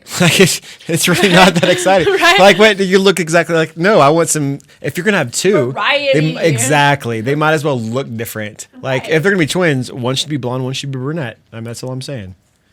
They shouldn't be identical. They should be fraternal. There we go. They should be fraternal twins, not identical twins. Adopted twins. I don't know. Do we even have adopted twins? I don't know. Yeah, that's a little. That's a little awesome. So in 2008, porn star Ellie Fox filmed a scene with her mother, Desi, for a film called Wanna Fuck My Daughter, Gotta Fuck Me First 2. Oh, whoa. Because there's not going to be just one. It was the second one. Were they in the first one too? Because I don't know if I can see that one. I might be lost. I'm not sure where the storyline picks up. I know, right? I gotta rent the first one first. Damn. Man. I'll have to try to find it. That's exactly. But that mother and daughter actually made sure that they stayed at least 10 feet apart from each other while filming. Well, that's classy.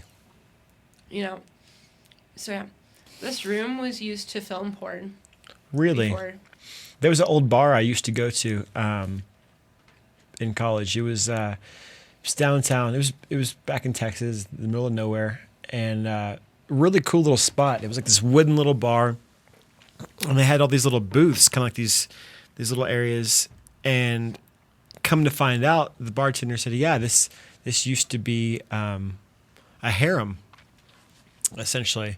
Oh wow. Yeah, so each of those little booths, there wasn't a table there. It was actually a little room with a curtain, Oh, and wow. that's where you would go great. in and take care of cool. business. It's like sweet. So I'm getting drunk when people got busy. That's the video. Oh, no, camera okay, window, okay. And then that's the viewing window for like the producer and like Really, to watch.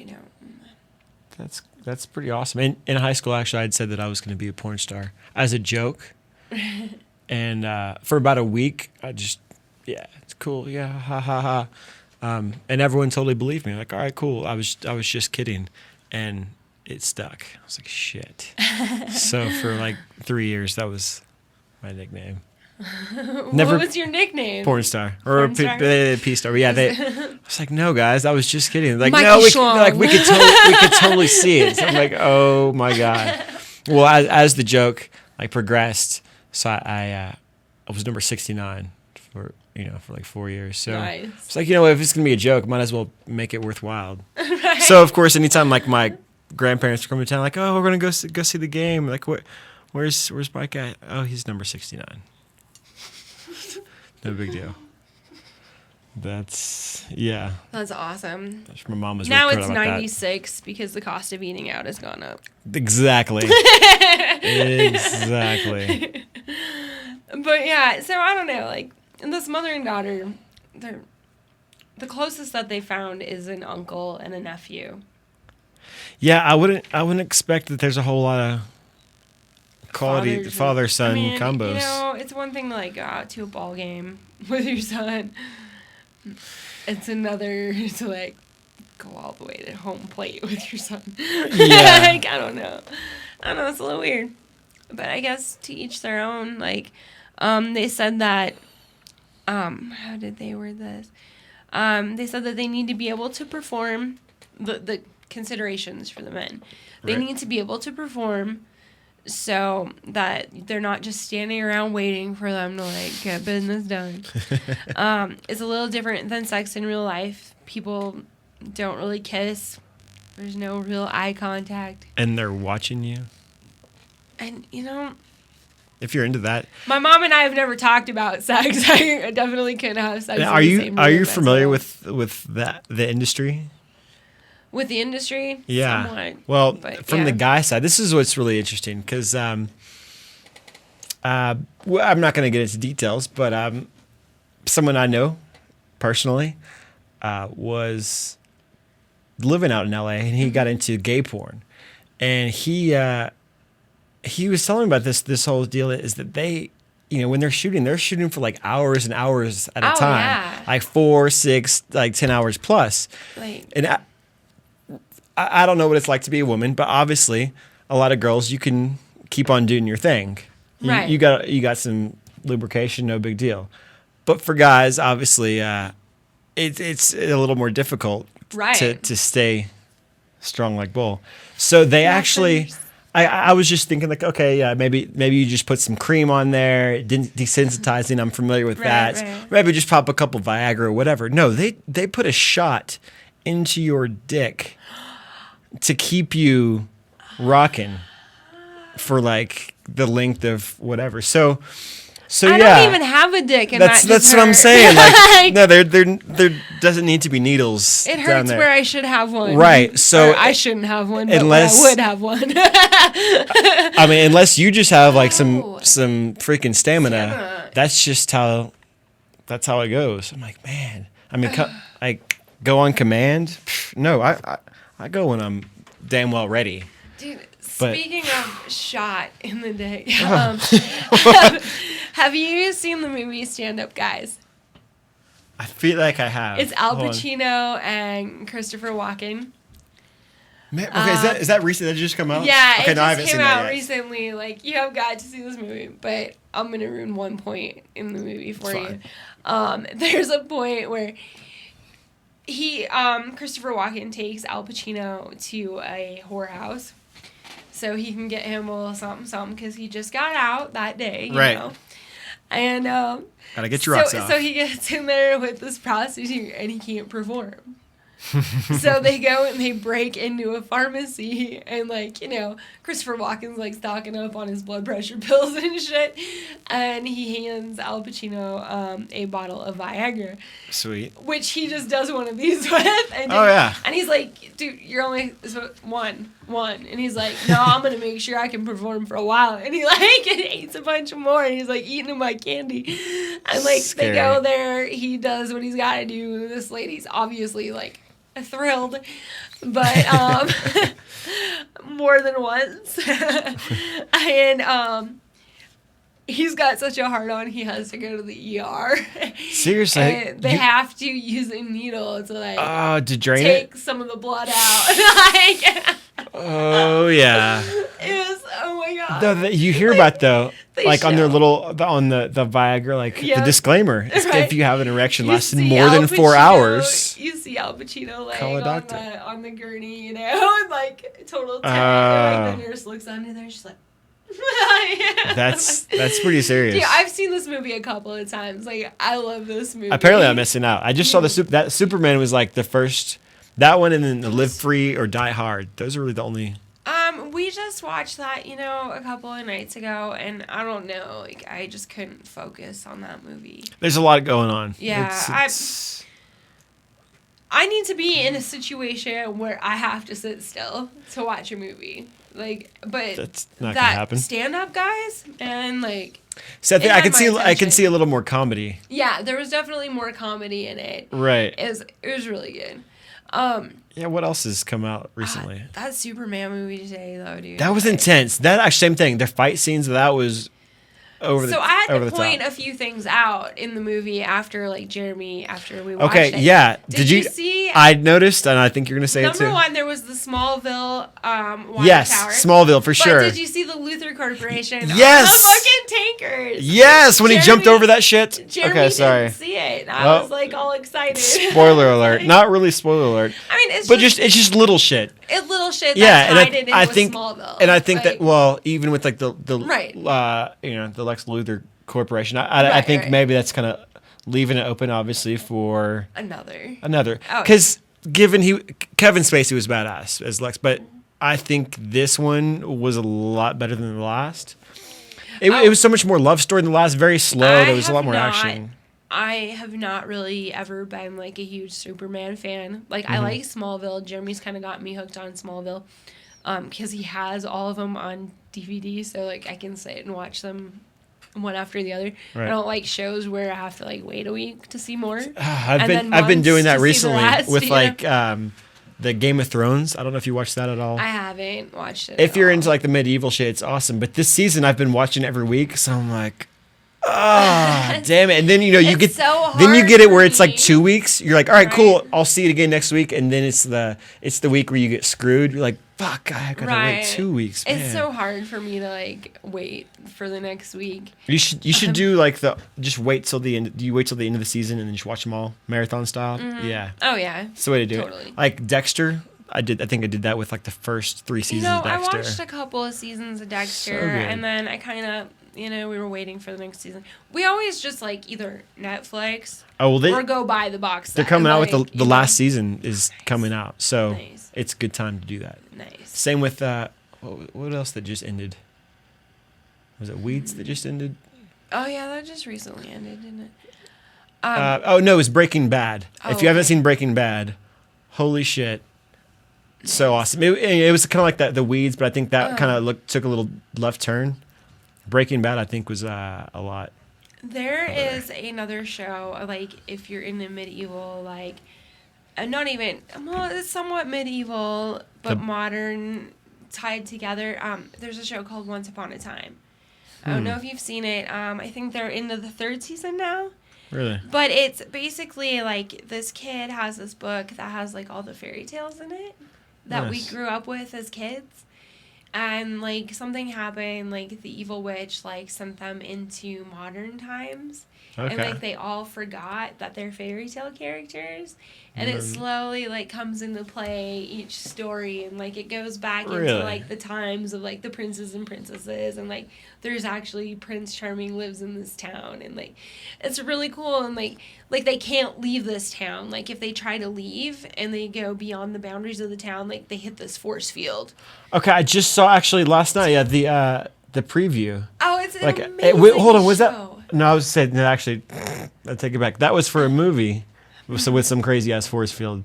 But yeah, I think it was like based on a Stephen King book. Never mind, way off. Right. Fairy tale, Stephen King. Yeah, that's all good. Like it's Jennifer Morrison is in this show, and Jennifer Goodwin. It's just an amazing show. Like, it really is. I don't know about like that. I love fairy tales though. Like who doesn't? You know, some fucking unicorns. Yeah, I saw a unicorn today. Did you? Actually, it was a girl who ate her lunch without Instagramming it first. Same thing. Oh, The Great Gatsby. That was the other one that I've been meaning to see. That just looks over the top, like holy balls. I want to see the new Hansel and Gretel movie. I watched it. Witch Hunter. Is it good? It was okay. Oh. I mean, yeah, there was some action scenes, whatever. But I feel like the last 10 minutes was like the best. It was like all like the action, like all right, yeah, we're like hunting and shit, whatever. Yeah. Weird. It was okay. It was. I went and saw Hansel and Gretel at the ballet. Was it the ballet? I'm sure that was a little different. It was really good. It was amazing. It wasn't the ballet though. It was the opera. I can't remember the last time I saw that. The ballet or opera. Symphony, whatever. It was amazing. It was awesome. I loved it. My boyfriend brought me tickets and took me. If you're into tights and what have you, I'm sure. He's so great about that stuff. Like, I never thought I would ever want to go to, like, the symphony or the ballet or whatever. And one day he's like, you want to go just for the fun of it?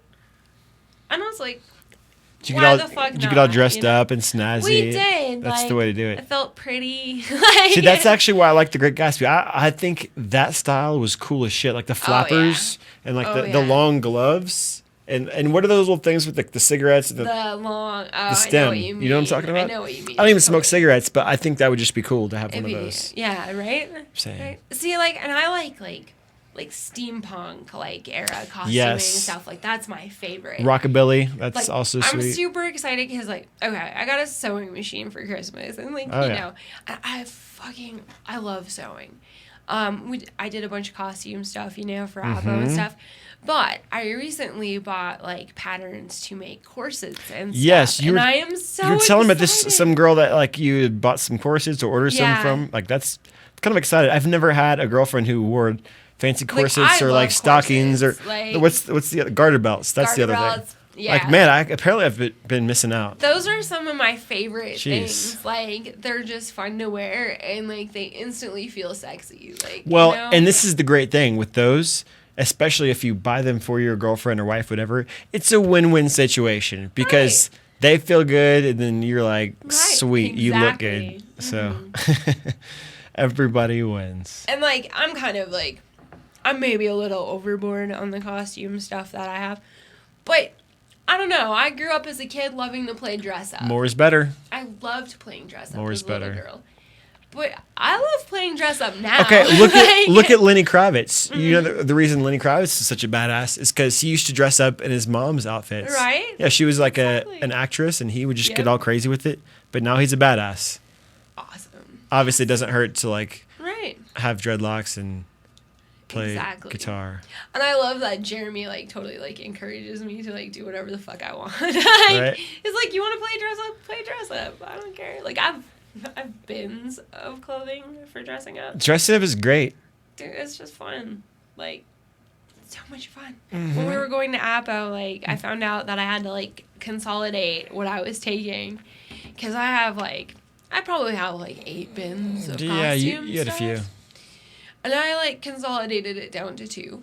Like, to take. I was amazing. like, okay, like, I can do this. I can make pretty it all. amazing. So that's the thing, is that you girls have a lot more options, I feel like. Yes, girls when it comes to, like, definitely dressing have a up, lot more especially when options. it, like, just on a day-to-day. Like, if I go out, like, let's just say my shirts, for example. I got t-shirt, polo, button down, and, like, a tank top. Maybe, like, a long sleeve or, like, a Henley or some shit if you really want to get snazzy about it. But, I mean, that's about it, dude. We don't have a whole lot of options. No, you guys really don't. I mean, like, and this is the reason why I wanted to start a haberdashery. And if you're not familiar with that, it's an accessory store for men. dude, Like hats and suspenders and fucking accessories. It's all about accessories, man. That would Because be awesome. you got to think, you're pretty plain normally. You got to fucking accessorize. Right. And it's not about like being metro or gay or anything. You should do that. Like you just, and I would help you. Got to rock it. I would totally help. Seriously, Like, because I've got a big fat head and it's hard to find sweet hats. They all have to be like size 8, which is not easy to find. So like fedoras and hunter's caps and all those cool things, really hard to find when you get a big fat head. See, like I want to. Oh, that'd be so much fun because Like I would help. How often do you see like I mean bow ties and suspenders? How often do you see that Right? shit? I Not know, often. right? We're bringing it back, man. Let's do it. Bring it back. And the bowler's cap. I really want one of those. Oh yeah. Don't know why. That'd be awesome. Hell yeah. Oh my god. We're doing it. It'd be so much fun to like help men like accessorize. Because that's the problem is that most men don't know. I really don't know most of the time. I just kind of wing it. But half the time, you just need a girl like, hey, no, that doesn't work. Get your shit together. I was talking to a couple of guys that were going to, like, both buy fedoras. It's a great idea. But more than one fedora in a crowd makes you look a little weird. Like, if you and... Okay, so True. if the 3 of us are out and we're all, like, all 3 wearing Right. fedoras, If you're in the like if you're in the same group, okay? correct. If you're in the same group, if you just happen to like be at a bar and there's someone else there with a fedora, no big deal. Then it's okay. Right. But if you go out together, But if you like all 3 going out together and like all wearing fedoras, no, I specifically You look a little will change my douchebag-like. shirt or hat. Like, Right? say if my buddy or roommate has the same hat or shirt on, I'm like, nope. I'm just funny like that. I don't usually like. I'm not super like fixated on making sure that everything that I have coordinates really well. Like I don't care. Like, well, I'll combine some weird shit. But the Yes. other day, I went to the store and I realized that like I was wearing this really cute black and white polka dot dress that I have, and I'm like walking to the store with my billfold, which is also black with white polka dots. I was like, ooh, I'm all coordinated and Hell shit. yeah. Like, sweet. Well, I noticed 2 things after moving to Colorado because I'd lived here before, but being that I'm not a local, you notice some differences, and one of them is like just the fashion, and maybe because I lived in Dallas beforehand, where you have a lot of the fashionistas and the girls who are just totally. God. I felt kind of out of place in Dallas. It's pretty bad at some points. I mean, I'm pretty conscious of how I look when I go out, but I definitely felt like I don't try hard enough. I don't know what's up. yeah. So yeah, a lot of people like to dress up there, which is fine. That's cool. But then just the opposite. I came here and you can go to the mall, which I don't go to often, but people will go out in like fucking sweatpants and a t-shirt, no makeup, don't give a shit. I'm like, oh, okay, that's cool. You do you, no problem. Right. So yeah, you get the complete opposite Right. So at the same time, comfortable is great, and you don't have to go out and impress anybody. But at the same time, I'm like, come on, dude, you're in public. A little effort. Like for real. You know, I had a friend that was supposed to come by the other day, and he was just totally joking when he sent me this message. We were supposed to be coming over to meet me to pick something up, and he's like, I expect you to be wearing something sexy when I get there. And so I sent him a message back, and I was like, oops, that was on camera. Anyway, and I was like, so, sweatpants? And he, like, sends me a message back, and he's like, ha. He's like, yeah, that'll work. And then he's like, he sends me a message a little later, And he's like, I'm going to be running late. It's going to be closer to 10, whatever, blah, blah, blah. And I was like, well, the later it gets, the sexier the sweatpants. Right? So it was just like this joke when he came over. And then it was really funny because I sent some gummy unicorns home with him for his girlfriend. Nice. And because he was picking up other things, and I sent him home with treats. And so, and I was also cooking when he got there. So I'm making bacon.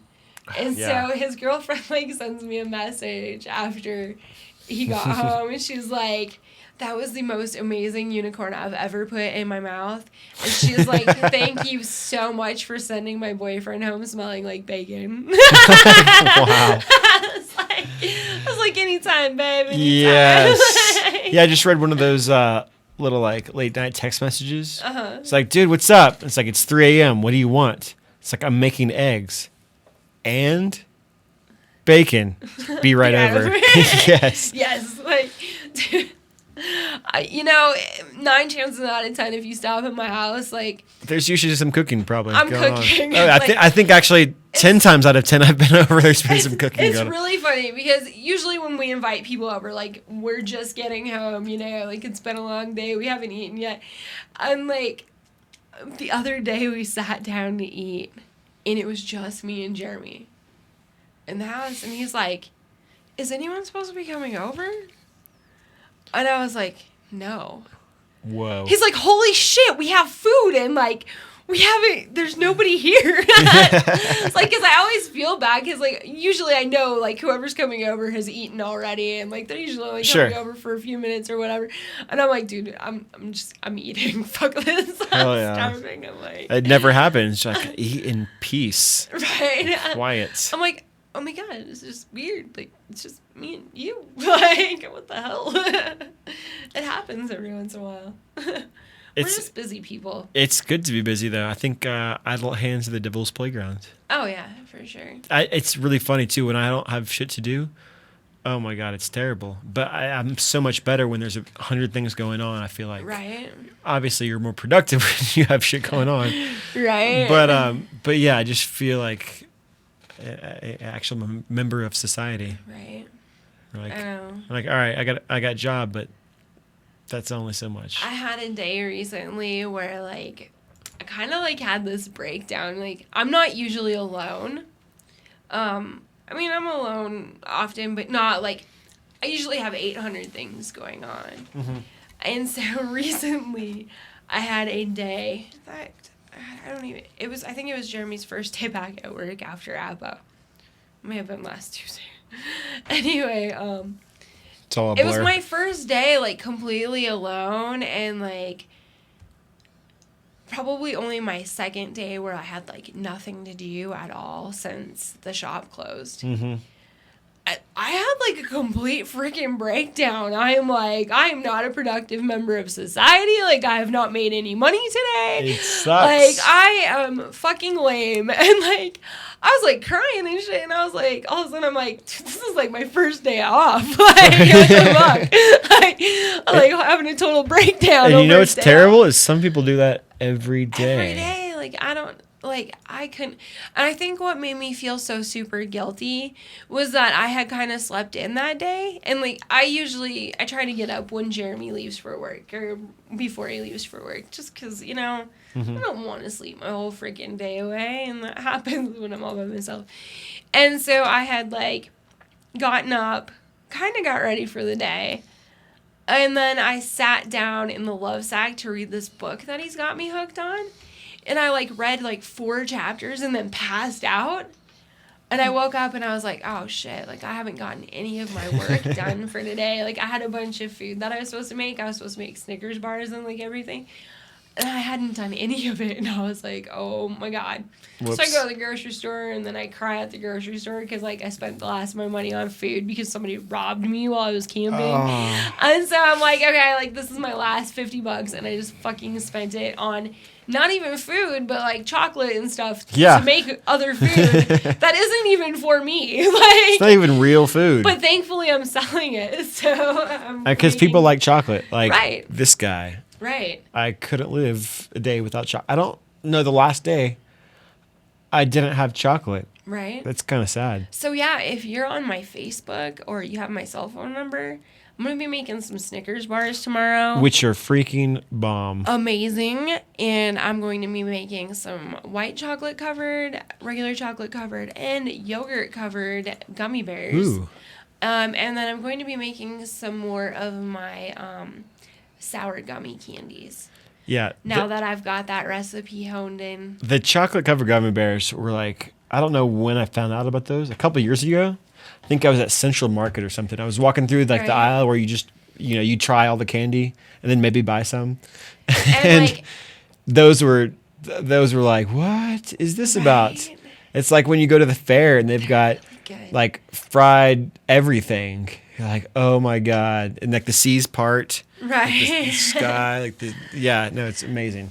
And like, I don't, like the gummy bears, like I would like to make my own gummy bears for this, but True.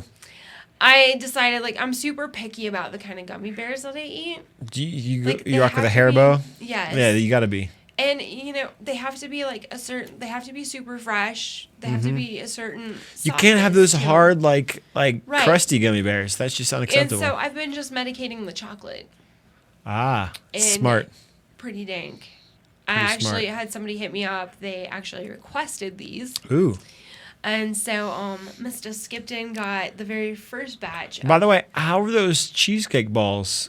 Because those particular ones were not medicated. They were a trial batch. well, that's fine because I'm okay. But they were hella dank. I'm down just with sweets.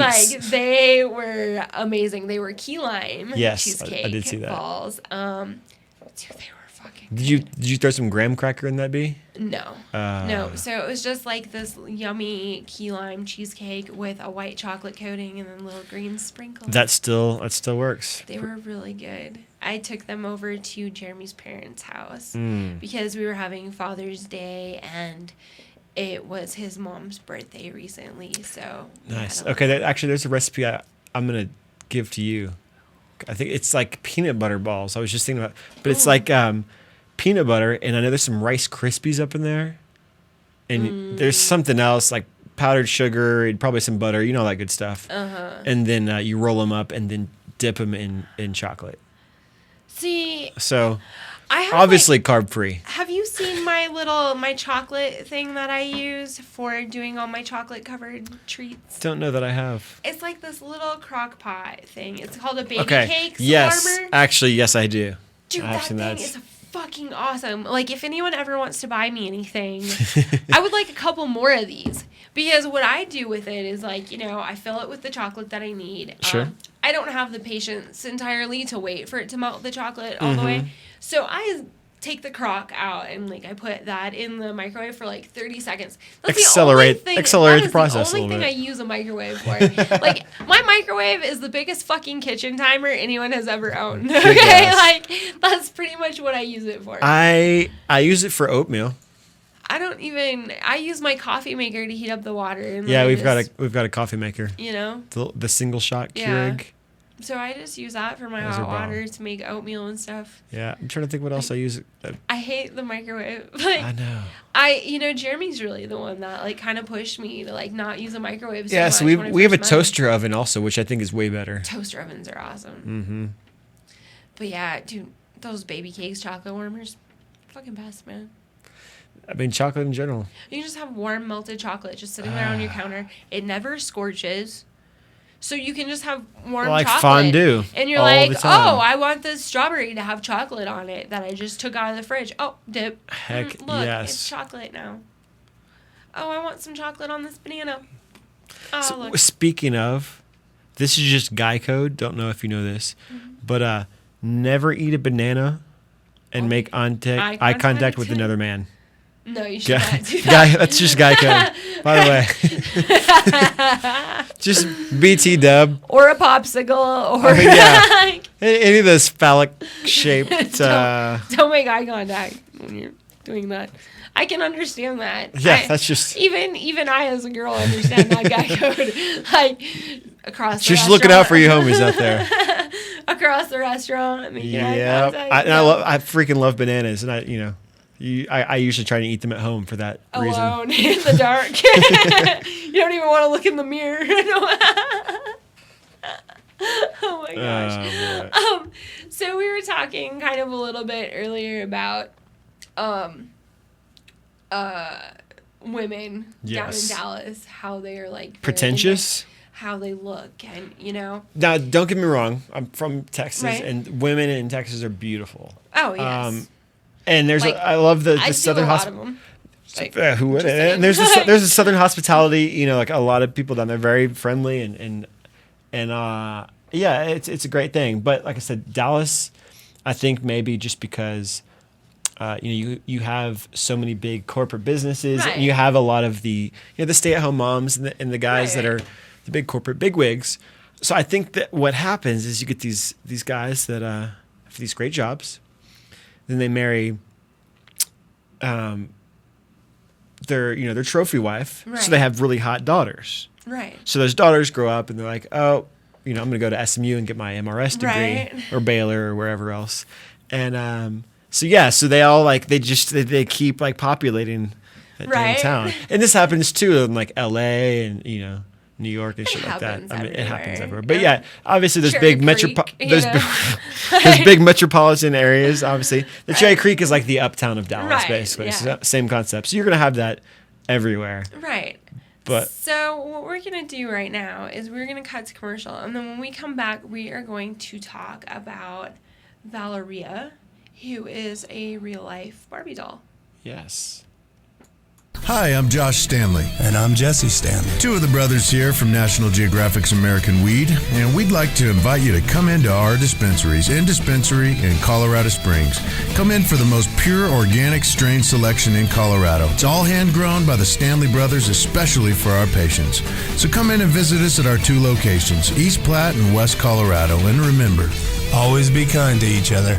The law offices of Etzen, Maton, and Matz provide criminal defense, medical marijuana defense, and advice about setting up and running medical marijuana centers, optional premises cultivation operations, and infused product manufacturing businesses throughout Colorado. With offices in Denver and Aspen, we can offer assistance throughout the entire state of Colorado. Give us a call at 303-831-8188. That's 303-831-8188. Or visit us online at warrenetzen.com. Ivita Wellness is committed to compassionate patient care while providing the highest quality medicine at an affordable price. At Ivita Wellness, patients can get top shelf ounces for $150 every day. Ivita Wellness also carries pharmaceutical grade pure CO2 oil. Ivita Wellness is located in Uptown Denver on 1616 Pearl Street, open 7 days a week from 9 a.m. to 7 p.m. You can reach us at 303-952-9150 or our website at www.ivitawellness.com. Ivita Wellness is Denver's compassionate care center. The chocolatiers at Incredibles are dedicated to crafting the finest chocolate from high-quality ingredients to ensure the greatest possible medicated edibles in the world. Consistency and quality are top priority. Lab testing on each and every batch. Rick and Josh have been making non-medicated chocolates for years for such retail outlets as Whole Foods and Vitamin Cottage. Today, we are focused on crafting our award-winning medicated Incredible chocolate bars. We are professional bakers, and we believe food should be made from scratch. We guarantee your satisfaction. Have an incredible day.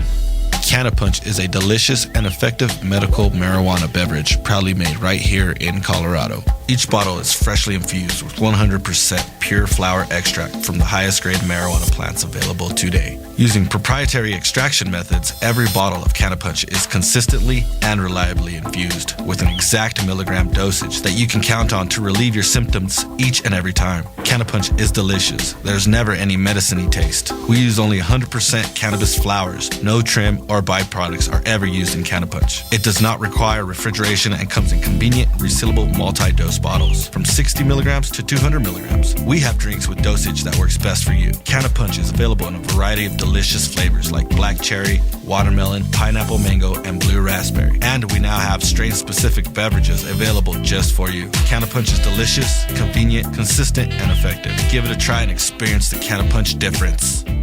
I'm Gary Johnson, and you're listening to iCannabis Radio, and I want to say, talk it up, Colorado.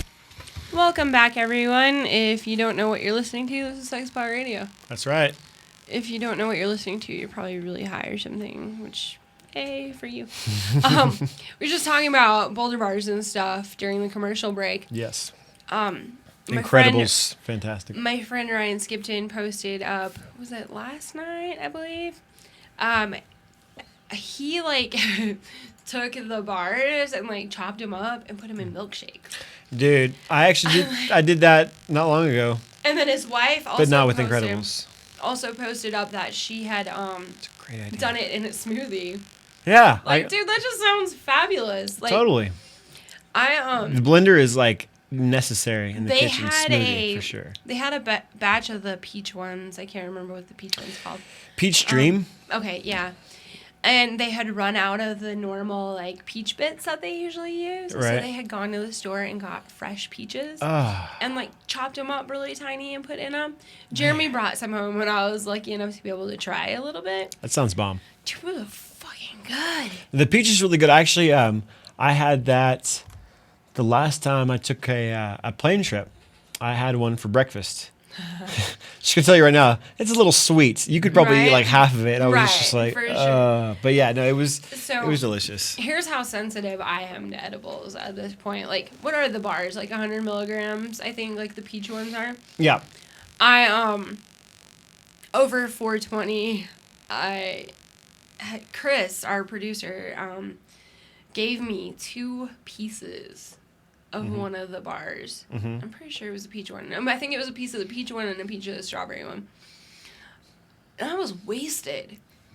Like, I am so super sensitive to edibles. People don't understand, like, how much the edibles can really, like, kick your ass. Like, okay, 100 milligrams, not a big deal. I mean, I never used to be, but... It's just a completely different... The way that it's released into your body and the way that, you react to it, obviously. I used to be able to eat, like, all my edibles that I make. And there's been a few times where I've, like, accidentally eaten a little bit. And, those are great. The habanero raspberry, oh, my God. The fireberry. And this is what happens is, you're used to the big chocolate bar, like 100 milligrams. Right. Cool, no problem. And then you get one of those, which is like 3 tiny little pieces, which is 300 milligrams. So like, okay, cool, no big deal. And that will be a nice big surprise. It happens. You'll sleep really well, though. You make that mistake. Jeremy, when I made the gummy unicorn things the other day, I made him try them. Like, he's my guinea pig, and I'm so grateful for him. You gotta have one. Because I can't eat the stuff, so I can't taste it. So I don't know if it's too hashy, because hash has a funky taste. It does. There's, like, too much. Very, very so much. And so it takes a lot of work to hide that taste. And when I nail it, I nail it. But he ate, I want to say he ate like 3 or 4 of the unicorns, which I had accidentally made a little bit stronger than I had intended to. Each little gummy was 20 milligrams. Right. And so, 100 milligrams in 5 gummies. Sure. That's about right. And then he ate some of the gummy bears, the chocolate-covered gummy bears, and then he ate a little bit of the chocolate out of the thing. And he posted up on Facebook. He's like, oh, son of a bee, how did he word that? Well, he was like, I'm stuck in my chair or something. I'm stuck in my chair. I'm posting this here, please come get me. Please don't forget me when it's time to go to bed. And that's the awesome. next morning, he gets up, and dude, you could tell, like, complete fucking like zombified hangover. It was hard for him to get up in the morning. I felt kind of bad for him, but Well, yeah, because I think it's still processing. Whereas if you're gonna smoke or vaporize, it's immediate. But that way, you immediately push it back out of your body. Like, right. You inhale, you exhale. For sure. As far as edibles, it continues to digest in your system as it goes through the intestinal tract. Yeah, I'm trying to remember when it was about a year or so ago. I tried some Phoenix tears, ISO hash, basically, and it's great for cancer patients. Essentially, they'll ingest it, just straight up eat it, and so the guy who made it was like, yeah, this is it's totally fine. Ingest it, and you'll be good. Well, I'd already medicated before, so when you eat a half a gram of hash at like 2 a.m, expect to wake up at 5 a.m, and you're just, man, I was feeling it because I had no idea. Like, okay, cool, I'll feel it and I'll be good and just pass out. Right. And no, you wake up and you're still, even more high. I was house sitting for a friend and I messed up my back. Like I tweaked my back, like going up the hill to their house when I was walking. And so I'd hit her up and I was like, do you have a heating pad at your house? And she's like, no, I don't. Like I couldn't find any ibuprofen or anything. I was like, I'm fucked. She's like, but I do have some Preva pills, which are River Rocks hash pills. Right. I'm not sure exactly what else is in them. I think, I'm not sure what the whole mix is. It's like 10 milligrams each, right? Yeah. And she's like, they're by the coffee maker. So I kind of put it off. And I was like, you know what, screw it. Like, I'm hurting really bad and I don't know what else to do. So it's about midnight and I took one. And I was a little kind of high when I went to bed at like 1:30, 2 o'clock. Right. Their dogs woke me up at 6 o'clock in the morning. And, like, their bedroom's at the back of the house. The door to let the dogs out at the front of the house. Mm-hmm. And as I'm walking to the door, it's getting harder and harder. I'm like, everything's going black. I got there just in time to like open the door and down on the floor I went. So the dogs are outside at this point, and I'm just sitting on the floor. I'm like, okay, now what? Right. And so, I sat there and I waited for the dogs to come in, and they come in and I stood up. And as soon as I stood up, it hit me like a wave again and I like blacked out. They have all tile on their kitchen floor. I laid down on the cold floor like I was just out of it. The dogs are looking at me like, what the fuck are you doing? And I'm like just laying on the cold tile, like just sprawled out. I'm like, I don't know what to do. I'm like, I need to call Jeremy. I'm like, I'm definitely something wrong with me right now. Just really high. But I like couldn't get to the phone to like try to call him. I don't think I could have remembered the phone number even if I could have gotten to the phone. And so I like just crawled back to the bedroom and crawled back up in the bed. I was out till 2 o'clock in the afternoon. Wow. Out. Cold. But see, the tile, a lot of people don't know, is like the best place to take a nap. It's nice and cool and refreshing. Nice and cool. It felt really good. Keeps your body temperature, Because I was super hot and felt just, I was like, oh my God, like, fucked my world. I was like, so actually, we recently went out to dinner and like I hadn't told him about that whole experience. So Tony came to dinner with us as well. So I had to tell Tony what happened to me. Well, it turns out I took the morning one at night. Ah. And so it kind of like threw you off a little bit. Yeah. I was out. I was like, dude, I got no tolerance at all. Yeah. But I do have to say my hip didn't hurt. There you go. That's a bonus. But I definitely would need a smaller dose if I were to do that. Yeah, that's what's nice about those is, buy 10 milligrams. Because a lot of times you get something that's 50, 100, whatever. It's harder to... Yeah. And I'm a lightweight. I admit it. It's all good though. Hey, that's actually good for some people. It's it did what it needed to do. There's been a couple of other times because as we all know, I'm on UAs, but there have been a couple of times where I deal with a lot of pain issues, and there's been a couple of times where I've had to be like, Jeremy, you gotta dab me out. I pinched a nerve in my back recently. Oh my God. And in my shoulder. And so fucked my shit up bad. I was in bed for 3 days and I'm like, Jeremy, I gotta do something. I can't be like this. I was taking muscle relaxers and pain pills and ibuprofen and what the hell ever. And I actually begged him to go and buy some Tora Bora dabs for me. I was like, will you please, he's got 8,000 different kinds of dabs in the house, and I'm like, this is the one I need. This is it. We gotta go get some. So we did. We went and got some, and it got me up out of bed. It's what got me back up moving. I had a sciatic nerve that was pinched, actually. And it happened twice. It happened a few years ago. It got better, and then it came back again a year or so later.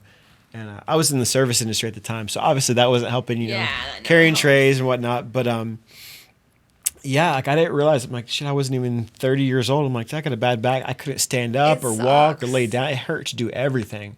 And I'd seen the chiropractor, and the chiropractor actually helped. Like I never really gave them much credit beforehand. Right. And actually going in, and he was like, dude, your hips like are all twisted out of place. One leg like was longer than I was like, dude, yeah. It's like I don't care, whatever it takes, just do something. And yeah, so it's right there. Right. That oil definitely kind of takes the edge off a little bit. Oh yeah, I've had the pinched sciatic nerve in my right because terrible. I have a problem with my hip where like I used to work in a nursing home. I worked in a nursing home for 9 years, and like lifting people that are like twice your weight, and then to have them like decide that they're not going to help. Right, they're just going to sit there. I had a resident who weighed between like 275 and 300 pounds that actually went into a seizure while I was lifting him from his wheelchair to the toilet. Sweet. And he went down on me while I was trying to that was nice of him. I know, right? So pleasant of him. But anyway, as he was going out into the seizure, it actually twisted my hip, and my hip actually pulled out of the socket. And I had somebody come in and help me, and they got me up, and it like rolled back, but it pinched the nerve in there when it rolled back. I had so many issues. Dude, it was months before I could walk right. Yeah. And now I still, to this day, there's times when I'll step wrong, or like even just like walking down the stairs or step on the edge of the sidewalk, and it'll roll it. And I can feel it, and it'll just kind of go. That's the worst too. Like when you tweak something like by doing nothing. Oh yeah. You're like oh man, I rolled my ankle. Oh, what'd you do? I got out of bed. I walked. Like I was walking to the kitchen. Like I think I separated my shoulder. Oh, how'd that happen? I had a funky incident where I was walking and my sidewalk at my house was like raised up above the grass like a little bit, so it was like 2 or 3 inches. And I was walking along with my son in his little baby carrier car seat, and I stepped on the edge of the sidewalk by accident and rolled my foot. When I rolled it, it dislocated like 4 of the joints in the top of my foot. Jesus. Like, I was like, oh, what the fuck, you know? I'm like, fucking hurts. I hobble into the house. I'm like, I'll be all right. And like, I worked on it for about a week. After that, like working in the hospital, like walking the halls all day. Sure. And like, dude, my foot got to where by the end of like the fucking like 5th or 6th day, like my foot was huge when I got home. It's like 12-hour shift. Oh yeah. I'm like, okay, I need to go like to the doctor. This ain't right. I went in, dude, like they numbed my foot and like readjusted everything. Oh my God, it was like one of the most painful things in my life. Like I thought it was plenty numb before they started. No. And like it was really weird because you know how like some hospitals like they have the suspended ceilings, you know? And like this particular hospital had like stainless steel, like the trim between the things was like stainless steel. So I could kind of see the reflection on the ceiling of what was going on. Sure. And I'm like watching them like inject my foot with like these huge needles. God. They're like, don't look at it. And I'm like, but I can see it. It's right there. Like, yeah. Oh my God. It was horrible. I don't know why needles like normally pain tolerance not a problem, like not a big deal. I see you stabbing that in me. Well, no shit. Well, actually, I had gone to up to the doctor like recently, and so I was talking with the nurse or whatever, and obviously I like to stay healthy, so like, you know, every year I get myself tested. Right. And so anyway, so they had the nurse in there, and they had a new girl that was training, like, you know, so she was asking a bunch of questions, like, oh, how do I do this and the computer and that, and I'm already seeing what's gonna happen. Like I'm already foreseeing 10 minutes into the future. As soon as I walk in, I'm just like, oh shit. So she's asking like, how do I do this, blah blah blah. So it's like, all right, you know, we're just gonna take a blood sample. I'm like, all right, cool. She's like, what arm do you want?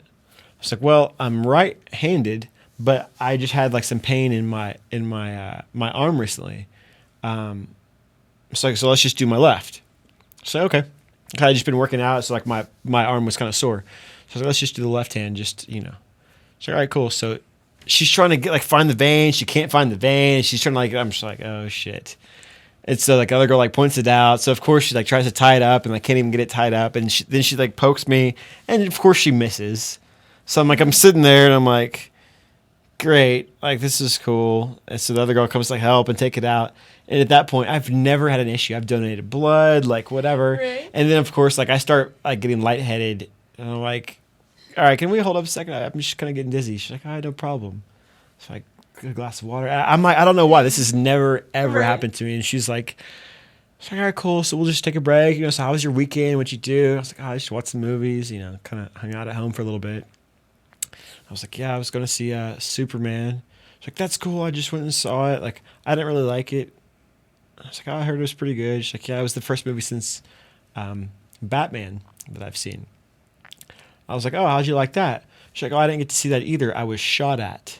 I was like, wow. Oh, shit. I was like, dude, I just moved here. I'm like, that's crazy. Like, I had not met anybody who had obviously been there. Who was there. Or, yeah, like that. So that was pretty intense. I'm like, man, you would think after that you would not want to go pick another superhero movie. That's just my guess. I wouldn't even go back to a movie. Like I said, I just moved and I actually wanted to go see Batman, and I'd been here for maybe like a month or so. Yeah. And that happened. I was like, I'm actually. So I waited like 4 months before I saw a movie. Right. I was like, no, not gonna do that. Yikes. Like, well, that's pretty intense. Luckily, she knew what she was doing though, so she poked me, no problem. Nice. But I don't like to be the guinea pig. Now, if you're giving me like edibles and treats, I'll be your guinea pig, no problem. But if you're gonna poke me with a bunch of needles and take my blood, I do not want to be your guinea pig. There was one incident where I almost fainted, and I wasn't even the one getting my blood drawn.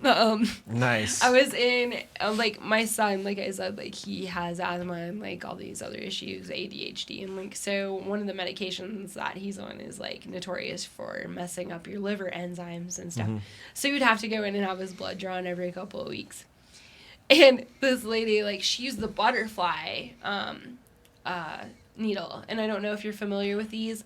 Like the ones that like if you have like it's got like a long tube from it. Is it supposed to like close up like a cut? It's like a little blue. Okay. Maybe not. So there's like a needle on it, and then it looks like a plastic butterfly. Right. So like they put the needle in, and then they open the butterfly up, and the blood like flows through this Interesting. tubing. The lady forgot to like close it. Whoops. When she was done filling the vial. And she like turned around, well, she didn't see, like she thought she had the other vial there, but she didn't. And so she had to go grab one out of the cupboard, and she didn't close this. And like I looked down, and like my son's blood is spilled all over him, all over me. It's just running out. He turned kind of white. Right. I am like freaking out, and I just turned white, and I'm like. I'm like, oh shit! Like, man. I was like, holy cow. It's weird. Like I said, I never felt that way. I was like, I'm sorry. Like I've never gotten like this. She's like, actually, it happens more times than not. I'm like, really? Okay. And it's so weird because like all the times that I've seen like bloody messes in a hospital, because I worked in a hospital forever. When it's your own kid, yes, it's like true. This instant like, oh my gosh. Shit's very different. My mom is a hygienist, so she has to get tested for like CPR, and she knows all these things. And years ago, we were eating. I wanted to say it was like after Easter, whatever it was. We'd gone to eat, and my middle brother, at the end of the meal, had gotten a mint, and he was still pretty young at the time, and so he was eating the mint, and he started choking. Well, like I said, my mom knows CPR, and she's like on her shit. But the fact that it was her own son, she started freaking out. Yep. And it was actually the table behind us that came over and popped it out, and he was okay. But it was funny because she froze up. It's hard. You see your own kid. Hard. Yeah. I had crazy. taken CPR and stuff like so many times. Like I'd taken it all through high school and stuff because I babysat all the time and like taking it in health class and everything. And when my son was like, he wasn't even a year old, we were feeding him grapes. I was cutting him in half and giving him grapes, and he was just sitting on my lap, and like blah-de-da, like he was loving them. It was the first time he ever had grapes, and I thought he was swallowing them. He was pocketing them. And he started choking. And my mom was like, he's choking. And I'm like, and I like hand him to her. I'm like, I don't know what to do. And like, so my mom, like just kind of flips him and pats him on the back. Right. And he had like 20 grapes in his mouth. Jeez. Like, they just kept coming out. You learn to chew, son. I freaked out so bad. Man. And another incident where, and this I personally choked. We were having a housewarming party. Actually, the place that I live at now, we actually used to live like right down the street at 92nd behind that 7-Eleven on 92nd and Federal there. And we were having this housewarming party. My friend Stormy was there, and Scott Green, who used to be the president of Normal here. Jeremy was there. Just a bunch of people. And we were eating steak. And I stuck a piece in my mouth. It was kind of grizzly, and like I thought I chewed it enough, went to swallow it. It stuck in my throat, like it was like right and you here. get that panic. And I like kind of freaked for a second. Right. I went in the bathroom thinking that I could just cough it up, and I couldn't cough it up. I come back out, and I'm like, I'm trying to get everyone's attention. I'm like, I'm joking, like I'm turning fucking blue, and everyone's like, I don't know what to do. Like 10 people in the fucking room say, I don't know what to do. Wow. And I'm like, I'm about to die. Fucking help me. Like, yeah. And all of a sudden, my friend Ty, and you may have possibly met her down at Hood Lab, Ty Link, she finally got behind me. She didn't quite know how to do it properly, but did it enough to where it came up. And dude, I freaked out. That was where, like, that day I taught my friends how to do the Heimlich maneuver. It's serious. Well, I was so freaked out. I remember seeing a little, I guess when I was taking it, but like how to do it on yourself too. I guess like against a chair. And of course we had no chairs in our house. We had just moved into this place and there was like nothing. Like we had a couch like out in the living room up against the wall, I'm like, dude, I freaked so bad. You know what's crazy too is how dangerous the Heimlich maneuver is. Like a lot of times. Oh yeah. Like break ribs and shit. Same like, with CPR. But it's like, but that like a lot of people don't know. A lot of times, people throw up afterwards. You're pushing up on their stomach and everything. You're gonna be bringing some other stuff up too. Normally, when people are choking, like they've ate. Yeah, like, exactly. Yeah, you probably got some other food that's up in there. It's not gonna be pretty. So yeah, it's super. Like man, that's scary. Did you know that if you're doing CPR on someone, it's illegal to stop until rescue people come? And see, you know what? This is what's weird is because that's why I think a lot of people, if they see some shit going down, like someone in trouble, they won't stop to help because like you're basically liable, like you're at risk or whatever. Like I feel like if you're helping someone, which is pretty terrible. I saved a man on Spear one day. Yeah. I was right behind him going down the road, and all of a sudden, like he just veers off the road into a light pole. And dead stop. And so I pulled over right behind him, and then, other people pulled over. And I go up to his car, and I open the door, and he looks like he's having a seizure.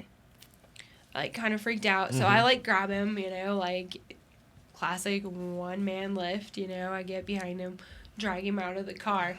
Like, this dude is not small. Like, he's, your size-ish, but definitely a little bigger than I am. Right. Drag him out onto the ground, and when I looked into his car as I was pulling him out, I saw glucose tablets laying in his middle console. Diabetic. And so I was like, oh shit, like this isn't just a seizure, this is a diabetic seizure.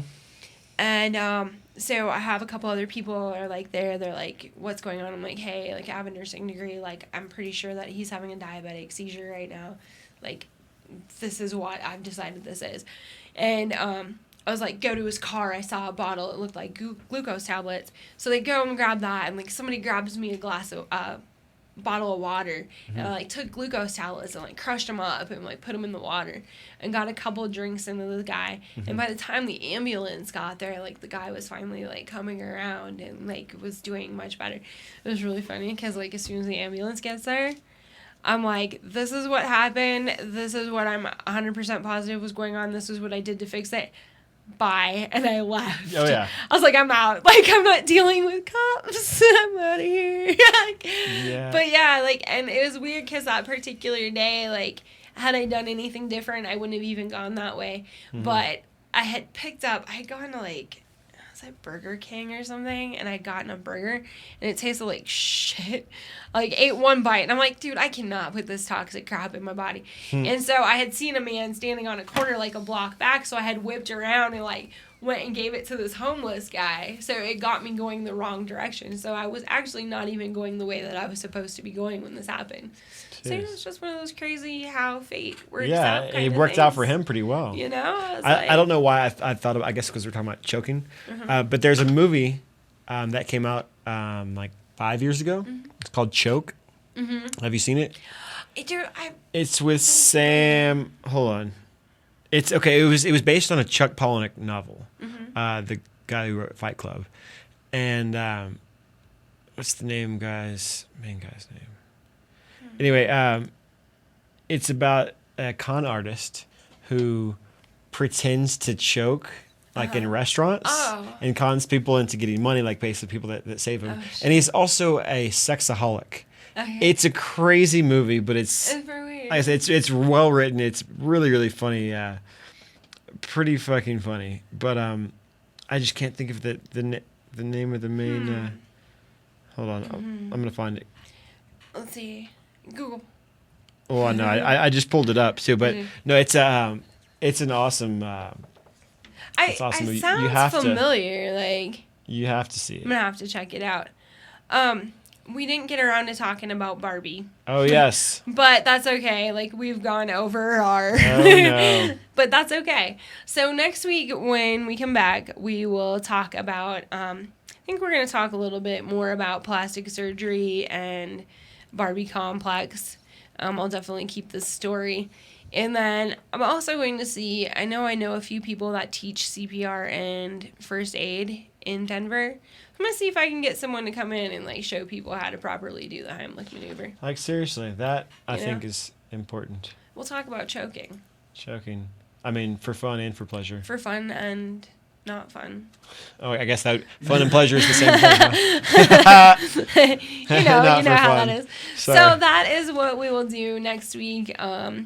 Talk about some other things, and Mikey, you're always welcome to come back. Thank you. It was a pleasure. It's been great having you. It was a fantastic time. Everyone, you can tune in at 11 o'clock every morning Monday through Friday for John Doe Radio with Tim and Bike. On tomorrow, what do we have tomorrow? Nothing. The Hemp Connoisseur is on Thursdays at 4 p.m. Mondays, you have In the Lab with Jennifer at 3 p.m. and the Georgia Edson Show at 7 p.m. And then once again, SexPot Radio at 6 p.m. if we get here on time and, Yay. It is what it is. We do what we want. Everyone have a great week. Hope to see you next time. Bye. Later. iVita Wellness is committed to compassionate patient care while providing the highest quality medicine at an affordable price. At iVita Wellness, patients can get top-shelf ounces for $150 every day. iVita Wellness also carries pharmaceutical-grade pure CO2 oil. iVita Wellness is located in Uptown Denver on 1616 Pearl Street, open 7 days a week from 9 a.m. to 7 p.m. You can reach us at 303-952-9150 or our website at www.ivitawellness.com. iVita Wellness is Denver's compassionate care center. In Dispensary in Colorado Springs is proud to support Overgrow the Radio. With 2 locations in Colorado Springs, In Dispensary invites you to discover what true selection and values feel like. Always featuring an incredible array of Stanley Brothers medicine as well as full line of edible and infused products. In Dispensary is open from 10 a.m. to 7 p.m. 7 days a week, 364 days a year. You owe it to your health and well-being to discover In Dispensary. Westside location at 3044 West Colorado and Eastside location at 3031 East Platte in Colorado Springs. In Dispensary is your destination for indispensable quality medicine. The chocolatiers at Incredibles are dedicated to crafting the finest chocolate from high-quality ingredients to ensure the greatest possible medicated edibles in the world. Consistency and quality are top priority. Lab testing on each and every batch. Rick and Josh have been making non-medicated chocolates for years for such retail outlets as Whole Foods and Vitamin Cottage. Today, we are are focused on crafting our award-winning medicated incredible chocolate bars. We are professional bakers, and we believe food should be made from scratch. We guarantee your satisfaction. Have an incredible day. Cannapunch is a delicious and effective medical marijuana beverage proudly made right here in Colorado. Each bottle is freshly infused with 100% pure flower extract from the highest grade marijuana plants available today. Using proprietary extraction methods, every bottle of Cannapunch is consistently and reliably infused with an exact milligram dosage that you can count on to relieve your symptoms each and every time. Cannapunch is delicious. There's never any medicine-y taste. We use only 100% cannabis flowers. No trim or byproducts are ever used in Cannapunch. It does not require refrigeration and comes in convenient, resealable multi-dose bottles from 60 milligrams to 200 milligrams. We have drinks with dosage that works best for you. Cannapunch is available in a variety of delicious flavors like black cherry, watermelon, pineapple mango, and blue raspberry. And we now have strain-specific beverages available just for you. Cannapunch is delicious, convenient, consistent, and effective. Give it a try and experience the Cannapunch difference. The law offices of Edson, Mayton, and Matz provide criminal defense, medical marijuana defense, and advice about setting up and running medical marijuana centers, optional premises cultivation operations, and infused product manufacturing businesses throughout Colorado. With offices in Denver and Aspen, we can offer assistance throughout the entire state of Colorado. Give us a call at 303-831-8188. That's 303-831-8188. Or visit us online at warrenedson.com. I'm Gary Johnson, and you're listening to iCannabis Radio, and I want to say, talk it up, Colorado.